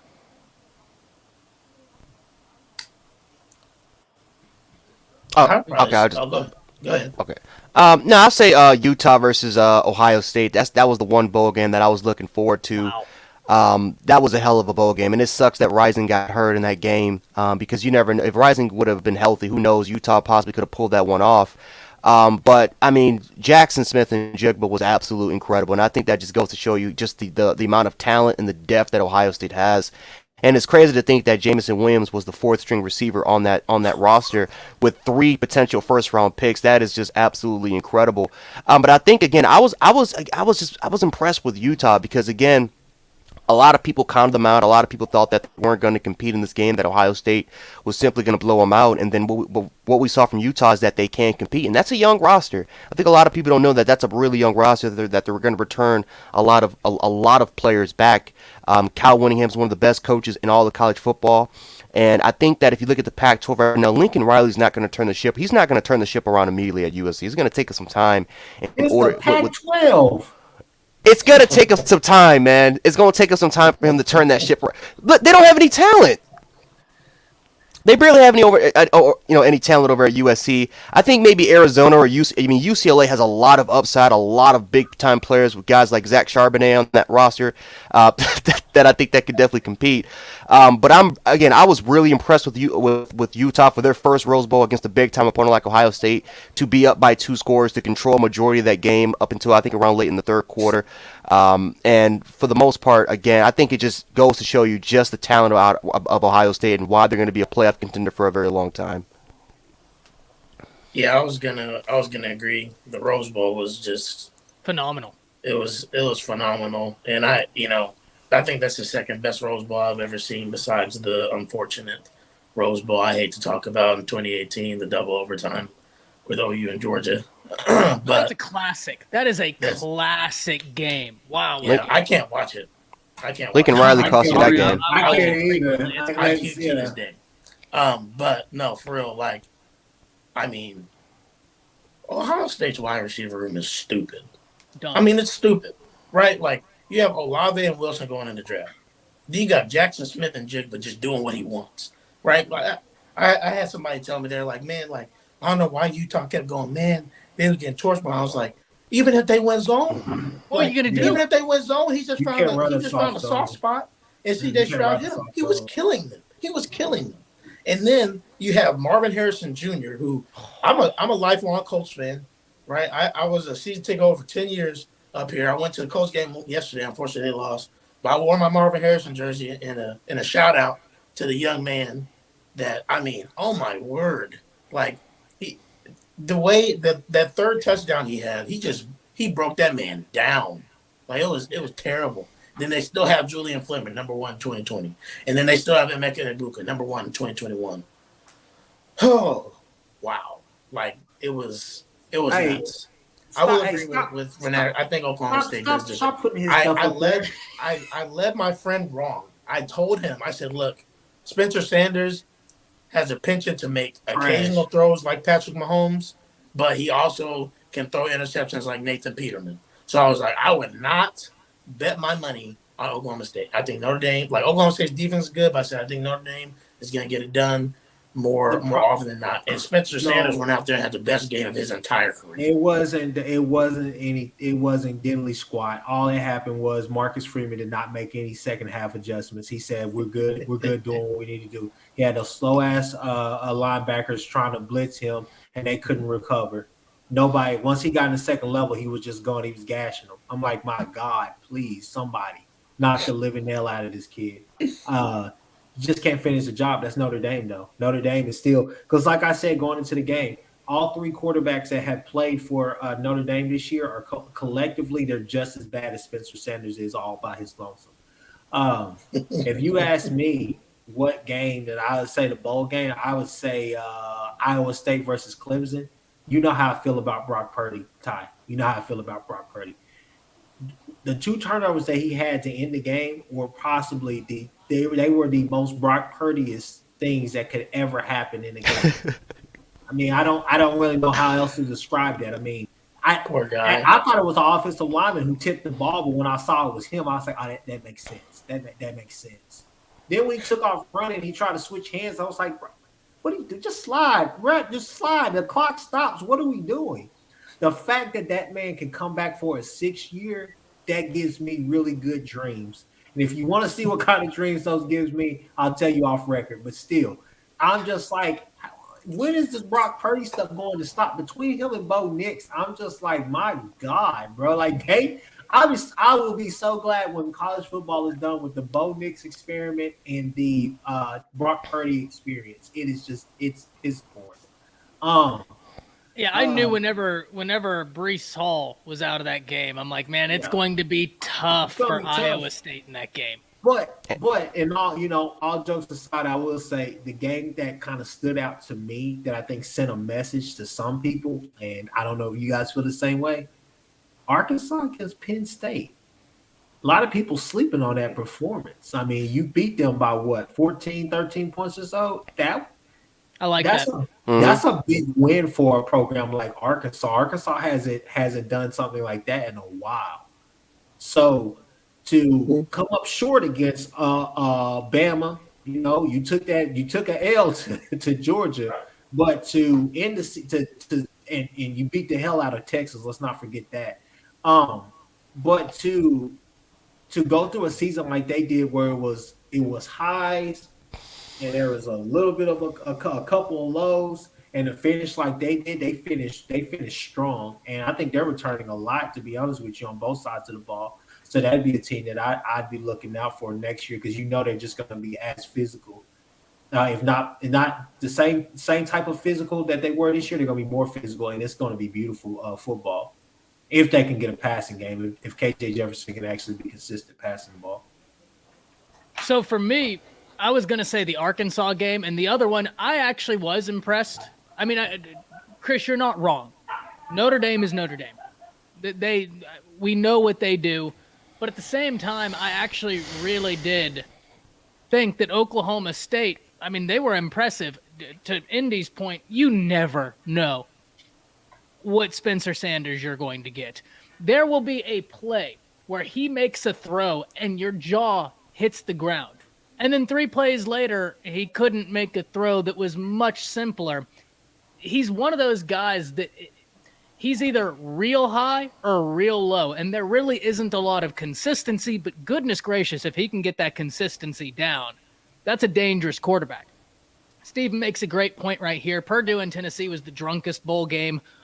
What the hell happened there? I'm not really sure. That was controversial as can be, but that game right there just gave me a headache. To your point, I think Arkansas is a really interesting team right now because of what they did in the bowl game and what they did in the season. And I'm glad we have this right now because the whole chat gets to see a live reaction. Apparently, Dillon Gabriel is to OU. So, we've talked a bit about bowl games. Before we go into this, I just want to give a 30-second spiel into something Ohio State. Because Chris said earlier, Amari Abor to Ohio State, what a talent he is out of Duncanville. He's a name you must watch out for, and it's another big win for Ohio State coming after that Utah Bowl game. That right there, when you combine the Jackson Smith and Jigba performance, the win, and then going out and getting Abor, a 5-star talent from Duncanville, that's an awesome weekend for Ohio State. But with that, let's get Chris's opinion because Indy will be back shortly. I'm guessing. What are you thinking about the Dillon Gabriel news? What in the blue hell is going on? I did not expect that to happen that fast. Does it tell us something? I really have no idea. This at some point, I'm just like, God, please just let OU rest. I mean, I'm not going to get any sleep tonight. This is crazy, bro. What the hell? Hey, chat, link me where to find that. Link me where to find that source, because I'm interested in that. If someone could link me where to look for that, the official thing, because y'all. No, he tweeted it out. Did he? Yeah. Wow. That's awesome for y'all. I don't think you can see that. Oh no. Shoot me it in a message. Shoot me it in a message. Right, I got you. Hey, that's awesome for OU. That really is awesome. I'm sorry, you guys. That is insane, man. So, we got 2 OU fans with us breaking. Every time you're on, Chris, I feel like some breaking news happens for OU and everybody gets to see a completely authentic reaction. Everybody in the chat, you can ask these guys. There's no script sent out. No. Everything here is off the cuff, off the top of our head, and 100% authentic. Yep. I want to hear from the OU fans. What are you thinking about this? Go ahead, JP. I'm trying to. I said this. I've heard this all day. You did. I literally have heard from multiple trusted sources. If Caleb goes to the portal, Gabriel's coming to OU. He hadn't enrolled at UCLA yet. He wanted to be at OU all along with Jeff Levy, but it was contingent on if Caleb was coming back. At this point, I think you could probably say that Caleb's all but gone. I mean, I don't know if he's gonna come back and then just be like, I'm gonna duke it out with Dillon Gabriel for, whatever. But yeah, this is crazy. I probably am getting blown up on Twitter right now. I already have like 50 messages when I just checked. That's why I accidentally popped off. I didn't mean to. I'm on my phone right now because I don't have my laptop with me. But I mean, in my opinion, Bill Gabriel is not Caleb Williams, but he is not that far of a drop off. Especially when you look at Jeff Levy's offense and what he's done. He's already been in it for 2 years. He put up stupid numbers at UCF. He's gonna have better talent at OU. I'm if we're not gonna get Caleb Williams, I'm happy getting Dylan Gabriel as a consolation. What are you thinking? Jance, what are you thinking? Well, Caleb Williams at Texas confirmed. No, I'm joking.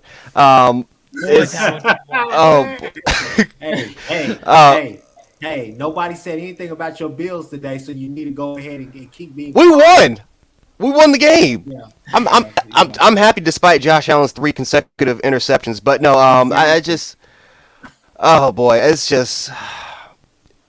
is just crazy news, man. Really, really crazy news. And I think what this tells you is that Oklahoma, man, they're not going to go out there and just try to put 100% of the resources to get Caleb Williams. Now, I think they would love to have him back, but I think this just tells you that we can move on, man. And again, this is not Lincoln Riley. This is Brent Venables. This is a different coach. This has a different mentality. This is a different mindset. This is a team that's getting ready for the SEC competition. And Oklahoma, they're going to do the best they can. And I think for Caleb Williams, I think it now opens a conversation about where is he going to go now. I think I was around 70-80% sure he was going to return back to Oklahoma. I think now that's dropped now to maybe 50-40. I just it's still I still have it high because oh, go ahead. No, I was just going to jump in and simply say this still means nothing about Caleb because the thing about it all is the fact that OU has to do what's best for OU. He's in a transfer portal, and the thing about it is that even if he came back next year, yes, you got a 4-star in Nico Evers, but you have to create competition inside of that quarterback room. So you can't just go in there and just say, okay, we got Caleb, so we're going to win a national championship. No, you got to go over there, put somebody behind Caleb that he's going to have to look over his shoulder and say, I'm competing against this guy for my job. You have to create competition. It's the same thing that he walked in this year with Spencer Rattler. You get what I'm saying? I mean, nobody coming into the season, nobody thought that he was going to eventually take over that position for Rattler. This is bonkers. This is crazy. But in my opinion, this means absolutely nothing for Caleb. Caleb comes back. Caleb is automatically the starter. However, he's going to have somebody who's going to push him. And if he doesn't jump on board, and let's say that he stays in the portal a little bit longer than a few days, and he stays into it whenever everybody's signing on and getting back on campus for winter workouts and everything, that's the thing with him. Granted, I said it's a different offense, a different scheme, and they have a lot of granted, I said they have a lot of similarities between the offenses or whatnot. It's still a new playbook. It's still a new system that you have to learn. So don't put yourself behind the curve having to come in there and just say, I'm going to win this off of raw athleticism and talent alone. So the whole thing with Caleb is, hey, obviously he's the guy if he comes back. I don't think this means anything. Gotcha. So I agree and disagree, right? I agree with you completely that this does not mean that Williams is gone, but I would lessen the chances of it returning because, and I actually like this move by OU, and I'm going to tell you exactly why. I'm not going to say names, but I think everybody here will know what I'm saying. Oklahoma had a problem where in recruiting, and look, the transfer portal is an extension of recruiting. It is. OU would put all of their eggs in one basket. And if it didn't work out, they were left high and dry. There's a player who's at Alabama right now, right? Who OU wanted very badly, who ended up going to Alabama. And a lot of OU fans are very mad at the player. And what I've always said is, it is not his responsibility to be the only running back. That was on OU. To put all your eggs in one basket, that was on you. Anybody should know you do not put all your eggs in one basket. This is an indication that that's changing. This is an indication, to Chris's point, that they're going to do what's best for the institution regardless, and they're not going to let things hurt them. They're all about pushing forward. I think it's a great move for that reason, and let's not make a mistake. I'm not saying you disregard a player. I think everybody here knows how I feel about players, how I feel about recruiting. I'm a very pro player. But that also doesn't mean that you put all your eggs in one basket, because let me pose this scenario to all of you. Caleb Williams enters the transfer portal under the same guidelines and same things we see now, where OU's still under consideration, and OU says no to Dylan Gabriel. Dylan Gabriel then enrolls into UCLA, and a week later, Caleb Williams announces he's not coming to OU. Yeah, you got Nick Evers. I think Nick Evers is going to be a fantastic quarterback, but he's a freshman. Yeah. Right? Like, that's as great as I think he's going to be. Going out and getting a Dylan Gabriel makes it to where you don't ever have to worry about that. What a move by the Sooners. I mean, it's awesome that we got this live, right? Like, that's great. I can't imagine. JP, I know you have more thoughts. I can see it in your face. Talk to me, man. What's going through your mind? I mean, it's just, like you said, this is going to be a crazy week. Travis is going to have his space tonight, which I'm sure it was already going to be popular. Oh my God. Now with this, he might have over 2,000 cats in there. And we'll be popping at the JP and Trav show on Wednesday. So much to talk about. But yeah, I like Fanatic Perspective said, it's it's what we got to do. We're Oklahoma. Like I said, we're not going to be held hostage. And some people may say it's that. I don't think it's that. But I'm just saying, we have to do what's in our best interest. We have to do what's in our best interest, right? Mm-hmm. And we can't wait around and not get somebody because, Caleb, and rightfully so, may I add, wants to make a decision. That's okay. You can make your decision. We'll make ours. And if you want to come back, fine, please, come back. Battle for the job. You'll probably win it, and we'll be good to go. But, if not, then we're set. And we're ready to continue on rolling. But yeah, that's kind of that. I actually gotta roll. I gotta take care of wifey. She's on bed rest right now, so I'm make sure she's all right. But I appreciate you having me out. I wish all the best in that, man. Let me know. Make sure everything's good, man. Yeah, no, we're all good. We just expecting a little girl in April, and we just trying to make sure she don't come earlier than that. So they told wifey she gotta lay down, chill out. So you go take care of that. You've been with us for long enough. No, I appreciate y'all. Thanks for having me on. I'll see y'all soon. Good seeing you, boys. Yes, sir. Alrighty. Yes, sir. Yep. All right. Guys, like I said when he came on, go subscribe to Indy Sooners channel. I know I said this about Fanatic earlier, and I say this about every content creator that comes in here, whether it be Trap House Boomin', whether it be Fanatic, Nino.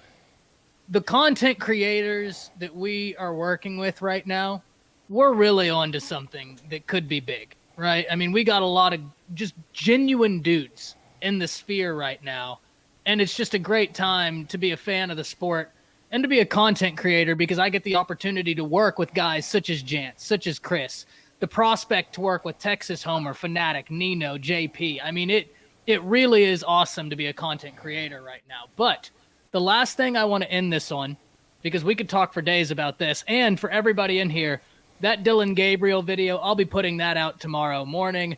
I owe my girlfriend a little mini date this evening, so after we get off of this, I got to go do that. I already did 3 videos today, so 3 videos and a live stream. I'm tapped for today, but tomorrow morning, look out for that. But let's do a brief preview of the national championship because I want to hear from both Jance and Chris in this regard. Jance, we'll start with you. What are you thinking about the national championship? I've been thinking about this one all day. I think Georgia's going to come in there. I think it's going to be a little bit tougher. I just have questions about Stetson Bennett. I think that for Georgia, I think they have to play a perfect game. I think for Alabama, I don't think we have to play a perfect game. I think our offensive line doesn't need to be great, but it needs to be good enough where we can give Bryce Young some time. I think our defensive line doesn't have to be great, but it has to be good enough to a point where they don't get pushed around like Michigan. Our personnel is pretty much equivalent to Georgia's. I think we have better quarterback play. We have better skill position players. We don't have better tight ends, but we have tight ends that can give Georgia problems. Um, and I think just from a schematic standpoint and from a stylistic standpoint, we match well, if not better than anybody else in the country, maybe besides Ohio State on the offensive side of the ball. So I think for Georgia, I think they're going to be a lot more. I think they're going to be a lot more aggressive. I thought that they were too passive against Alabama the first time they played. They tried to do all these stunts and they tried to just simply rush forward and drop everybody back, and it did not work out for them because their secondary is young. They're not Cincinnati. Cincinnati, for the most part, had all five of those guys that were playing in that 3-5 defense in the back were all senior players. The youngest person was Pace, but even he was an all-conference player because and he's a projected, he's a projected pick. So I'm not really worried about their corners. I know Darian Kendrick had a very, very good game against Michigan, but for the most part, he's a very physical player. But again, I just go back to the SC championship game, and I don't think any of their corners can match up against Williams. I think for the most part, Bill O'Brien's going to put our players in a position to where we can have that threat to Georgia. Again, Mechie is one of the best underneath receivers I think in college football. He's phenomenal when it comes to after the catch, but we have players that can also do great against after the catch. We have Ja'Cory Brooks. We have Jojo Earl, who we can put in the slot that can do things. Slade Bolden is phenomenal when it comes to just finding his own and sitting in it and putting us in the best position to move in the chains. We have a ground game that we're not going to rush for 200 yards against Georgia, but we can certainly move the chains. We can certainly move the football. We're not one dimensional like Michigan, and that was kind of my biggest worry about them. Is that even though they can run the football great, they have a great offensive line, they don't have the talent equivalent to Georgia, and I just worry about their quarterback play. Which quarterback can make the most mistakes? And we found that Stetson Bennett, given enough time, is great. I think the problem is that Alabama, we have better pass rushers than Michigan. And it's not just at the edge rushing position, because we all know what Jogbo and Hutchinson are first-round picks, but it's the interior. Fedarian Mathis has 9 sacks. I think a lot of people don't know about how big Fedarian Mathis has been for the Alabama Crimson Tide. And Dallas Turner, and Timothy Smith, and Byron Young, and Justin Agbogbe. Like, these are players that are not just run-stuffing guys. Again, when we rotate, we don't have players that are certainly just good at one particular role that Michigan or Georgia has. We have multiple guys that can rush the passer, that can stop the run, that can hold their gaps. Like, we have guys that can do all three things that can play at a very, very high level. So I think that for us in this game, we just have to play our game. I mean, we don't have to play it to Georgia's hands. We have to play our ball. We have to play our style of football. And we don't have to be great, but we have to be in a position where we don't play down to our level of competition. We for the most part, for the University of Alabama, just don't turn over the football. Don't give up a lot of those huge chunk plays that they do for their wide receivers on the outside. Limit those explosive plays, and for the most part, don't let Georgia turn 7-8 yards per carry in their rushes, because that sets up Stetson Bennett for success. We have to limit the run, limit the explosive plays on the outside, and for the most part, the most important thing, get pressure on Stetson Bennett. And for the most part, I think we can definitely win this game again for the rematch. Chris, what's your thoughts? Well, let's just look at some things. Okay, let's unpack this. Georgia beat Michigan 34-11. They look dominant out there. Okay, they look dominant. They look great. They look really good against Michigan. They held Michigan to 328 total yards. 237. It took two quarterbacks. All right, two. It took two quarterbacks to get that 237 yards. They held Michigan. It took 1, 2, 3, 4, 5. It took 5 players to get 91 yards total for them. Okay, Georgia looked aggressive. They looked hungry. They looked like they had their feelings hurt. But with all that, I have to say this: not so fast, my friend. Bama by 2 touchdowns again. Okay, it's not going to be close. It's not going to be pretty. It'll be gritty the first maybe 2 drives, and then after that, I see you guys opening up on them because you kind of just blew past them the last game, and that was with Mechie. That Mechie went down that game, I believe. So I mean, I really feel like you guys are going to be able to open your playbook up again against them. You obviously know what matchups you like and don't like against them, and you know what works. And I think that we won't be seeing Jameson Williams or whatever. I don't think we're going to see him just play the underneath game. I think he's going to be able to stretch the field an awful lot because Georgia's going to give you more looks than what that 3-3-5 did, because that 3-3-5 is honestly kind of a softer zone anyways. But you're looking at what Georgia likes to mix it up. Georgia's going to run multiple against you guys, but Georgia's also going to try to man it up on the outside and say our guys are better than your guys. We're going to prove it this time. So with that being said, like I said, Alabama by 2 touchdowns. I just don't see how this game stays that close. So, look, I'm incredibly intrigued. I think the one thing I've heard from Georgia fans I do agree with is they have tape to be able to make adjustments. The question I have, though, are those adjustments going to translate into success? Because to both of your points, I don't think that Georgia matches up particularly well with Alabama's offense from the perspective of Georgia's secondary, talented, but young. Jameson Williams, that's a different dude altogether, right? And you can say, oh, well, Cincinnati limited him. Cincinnati limited him because we took what Cincinnati gave us and we played smart football. Was it sexy? No. Unless you love schematics and unless you really love X's and O's. Then it was great, right? Then it was fantastic. That's not going to happen against Georgia. I think, Chris, you hit the nail on the head. It was awesome to see Jameson play that underneath role. That's not going to be necessary against Georgia because the whole point of a 3-3-5 is we're not going to let you beat us deep. That's the only reason you run a 3-3-5. That's it. You're willingly giving up the run. And at the point where Cincinnati really never moved out of that 3-3-5, anytime they moved in, I believe the Ja'Cory Brooks 40-yard touchdown, they had actually moved into a 4-2-5 base nickel. And I think they showed, if I'm not mistaken, someone can correct me, they were showing cover 2, but ended up moving into a cover 3, and boom, Ja'Cory Brooks for the win. That right there is more indicative of what we can see from Georgia, trying to disguise coverages. And one thing we need to realize, Bryce is a magician. Bryce is a magician when it comes to breaking down what's happening at the line of scrimmage well above his age. I mean, Bryce has been so impressive all year, and the thing that makes him so hard is when he breaks the pocket, now you have to worry about, is he going to run it or is he going to throw it? Because he can throw on the run with the best of them, and he's got a lot of trickery to him. And so at the end of this, when I look at this, I think, one, Stetson Bennett, I don't have a whole lot of faith in, because to Jance's point, Phil Mathis is approaching 10 sacks. Dallas Turner is a true freshman, is on 7.5, if I'm not mistaken, Jance. Is it 7.5? 7. I think just 7. I think It's just plain 7. 7. It's somewhere in the 7.5, 6.5 region, right? Mm-hmm. I think you might be right at 7. That's a true freshman who didn't start all year. Think about that. He came in due to injuries of Chris Allen and then Drew Sanders, right? This is a true freshman. The problem with that is, what are you going to do with Will Anderson? You can chip him all day long, but now you're relying on more people going out there and trying to stop Dallas Turner. He's been great all year.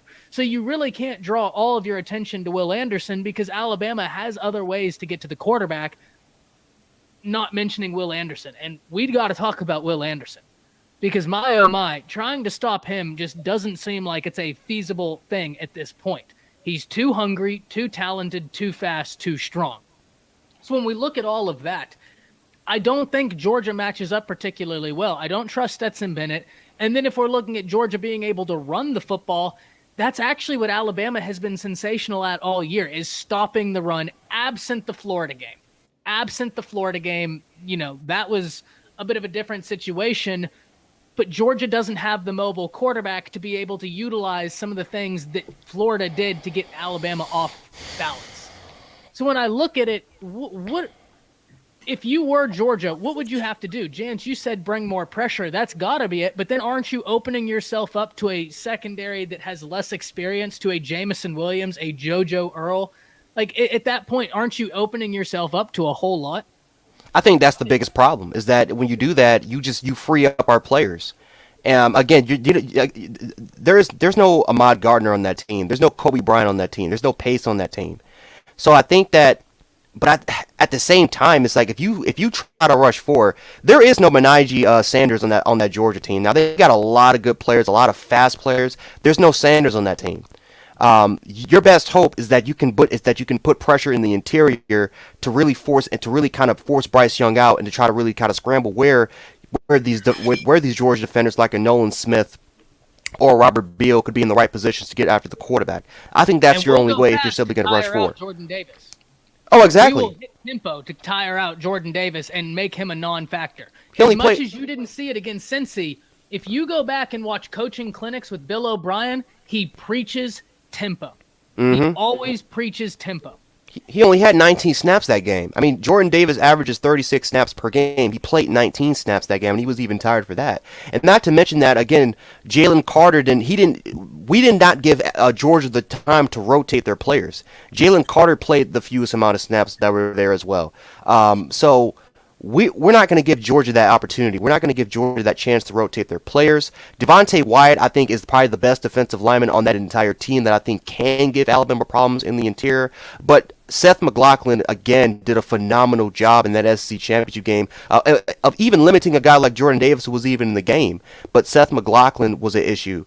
Javon Cohen, for the most part, I think he's proven that he's gotten better over the last couple of games. I think if there's any concern that you can kind of look at right now, it's that right guard position because of J.C. Latham stepping in there. Emil Ekiyor, we don't have any insight about what's going on with Ekiyor's separated shoulder. I know he got it popped into place, but I don't know if he's going to be in time for there. But even with J.C. Latham, we saw in that Cincinnati game that Alabama didn't even skip a beat as soon as he was in there. Matter of fact, you can make an argument they were better. So I just have a problem of Georgia relies solely on their front seven. I think if you take away the front seven, if you limit the amount of pressure that they can have on the quarterback, I think you can expose Georgia. I don't think their secondary was tested on that Michigan game at all. I think that some of the deep routes, some of the deep throws that we saw Cade throw, you saw that some of these Michigan receivers were able to beat Georgia down the field. The problem is that Cade just couldn't give them the football because that front set he didn't have any time to throw. So if we can limit the amount of pressure that that Georgia's front seven will have, and I do believe that they're going to be a lot more aggressive. I think you have to be because rushing four is not going to work. If you can do that, if we can establish a little bit of a balance with our run game with Brian Robinson and Trey Sanders. And I think the most important thing is that if you can force Stetson Bennett of being a passer, and what I mean by that is if we can put the pressure on Stetson Bennett, can we force him to throw the football a lot? Can we limit those amount of rushing attempts where we put Stetson Bennett in that position? Brock Bowers is going to have over 100 yards. Listen, we've had trouble with tight ends all day long. Again, we did a good job against Wiley, but I think that was because we put a lot of pressure on their offensive line, and we all know that Georgia's offensive line is 10 times better than Cincinnati's offensive line. But Bowers is going to do his thing, though. My biggest issue, though, I think with Georgia, though, again, is just Stetson Bennett himself. And we've seen that when he does face adversity, when he does face that amount of pressure, when he doesn't have a clean pocket, he panics. Chris, you see the comment. What's on your mind? Oh, a few things, man. First off, I just want to say I love how Chance always gets on here and tries to give Georgia the benefit of the doubt. He had 191 yards. Just apologize to Pete Golden and keep it moving. You guys are going to not until the end of the season. Touchdowns. Not until we win the championship. You are a spoiled Alabama fan. Nope. You demand excellence. Okay, we get it. You wake up in the morning and you piss excellence, right? True. Yeah, that's how you feel. Okay, we get it. Second thing is I'm just trying to figure out how do I really feel about this whole Dylan Gabriel thing. I don't know. I don't know because I'm thinking about Dylan Gabriel with Jeff Levy and Dylan Gabriel without him, and I'm just like, UFC didn't have the best year last year. I thought they would have a really good season with him, but I don't know. I digress. It's a lot on my mind right now. I'm just trying to figure this out, but. Yeah, I mean, Jan's over here trying to give Georgia the benefit of the doubt. I'm just like, you said the same thing about them last time. Brock Bowers, we struggle against the tight end, and what did they do? And he had 191 yards. Okay, that's great, but did they win? At any point in Yeah, and I think he's going to do it again. I think he's going to do it again. You think Georgia was in the game? What would you say? I said at any point in that game, did you think Georgia was going to win that game? No. Exactly. I'll give up 191 yards to Bowers. You know why? Because it's going to be for small gains. It's going to be for big gains. Mm-hmm. That means that they're probably not throwing to any of the other receivers. That means that Burton is not getting off. That means that Pickens is probably not playing. That means that nobody else is getting off. Okay. Pretty much with that offense right there, it seems like if you can neutralize him to a point, you can stop their run game to a point, and you can stop Cook from running those damn wheel routes, you'll be fine. Mm-hmm. The occasional deep ball that they'll throw just to keep you honest. But if you can, if y'all don't get lost on the island with Cook on a wheel route, it seems like you're fine because they love to go to that mid-third quarter every game. I don't know. I mean, I hopefully we're watching the same game, but it seems like he catches a wheel route for a touchdown or for a long pass where I'm just like, how did you forget about him? But I don't know. I think Alabama's going to win this game hands down. I think they're going to win this game. I think Georgia could possibly make it interesting, but it won't last for long. They don't have the fire. They have the firepower, but I don't think Stetson Bennett can make those type of reads because he obviously wasn't able to the last game. And that was the problem for Cincinnati was the fact that on some plays, they were sitting the house, so it was a simple read for him. So it wasn't like he had to do all that much. He knew the blitz was coming. He knew that his guy was going to be there, so he just trusted the play that was called. So I don't think it was anything else that he really did. He just changed up the protection and all the rest of that. But yeah, I don't know. Just this Dylan Gabriel thing just blew my mind, guys. This has blew my mind. Like, I did not see this happening today. Today, of all days. Yeah, it's wild. And it's something, if y'all didn't see it, go back during this live stream. We reacted to this live. But with that, guys, I think it's time to close this one out. I think we're going to do a second live stream this week because of everything that's happening. We'll all watch some film, come back, talk some more. But Chris, where can they find you? Jance, where can they find you? Go, Jance. Well, you can find me on Twitter at Jance716. You can also, again, if you want to, my Instagram is Jance Sports. If you guys want to find me there, YouTube channel Jance Sports, you can just look it up there. For the most part, down to talk football with anybody. Always down for discussion. Love talking about the sport. Love the content creators that I love interacting with for the most part. And and again, we got the national championship on Monday. Super excited for that game. I think that we could definitely pull it off. And hopefully we can get the repeat because 2022, I guarantee this, we're definitely winning the national championship in 2022. We have pretty much everybody back for that year. We have another year with Bryce Young. It's scary. I mean, it's absolutely scary. And hopefully we can try to go for that three-peat. But definitely on Monday, got the Georgia Bulldogs, aka the Puppy Dogs, have not beaten us since 2007, since I was in the third grade. So I'm looking forward to definitely going against the Puppies. Hey, guys, you guys can show us some love. My guy Seth Oliveris. We do a show together called the Horns Down Podcast. Let me throw those down real quick. You can catch us on Twitter at the Horns Down Pod. Again, that's the Horns Down Pod. You can find me, Chris with a K. I'm always on there trolling Texas, which is something that I'm really passionate about. He is. I talk about a lot of other stuff too. Try to put out some different contents, videos, different things like that. So you guys can find us all over the place. And I do videos with these guys from time to time. Jess, I gotta get you on a video, but no bills talk when we do that though. So with that being said, I'll pass the mic to Ty. Yeah, I mean, guys, we do this every Monday. I just said for some people just now trickling in here, if you want, go back. We reacted to that Dylan Gabriel news live as it happened. JP, Indy Sooner was in here, so you got to see the reaction from not only us, but we had some other Texas content creators in the chat interacting with them. It was a great time. Go back and check that out. I'll be talking about it tomorrow. Oh, the girlfriend to date. She's been incredibly patient, far too patient, much more than I deserve. So definitely need to go spend some time with her. But with that, I can't thank y'all enough for spending your Monday with us. We will be back for sure next Monday, it's national championship. So we'll change the stream setup next week for that. We'll probably do another stream this week because I have a feeling that the craziness is not done yet. And we're going to need to talk about some more football, whether it be recruiting, bowls, you name it. Y'all hop on the channel. Let us know what you'd like to talk about. But with that, thank you so much for tuning in, and we'll see you next time. That's it.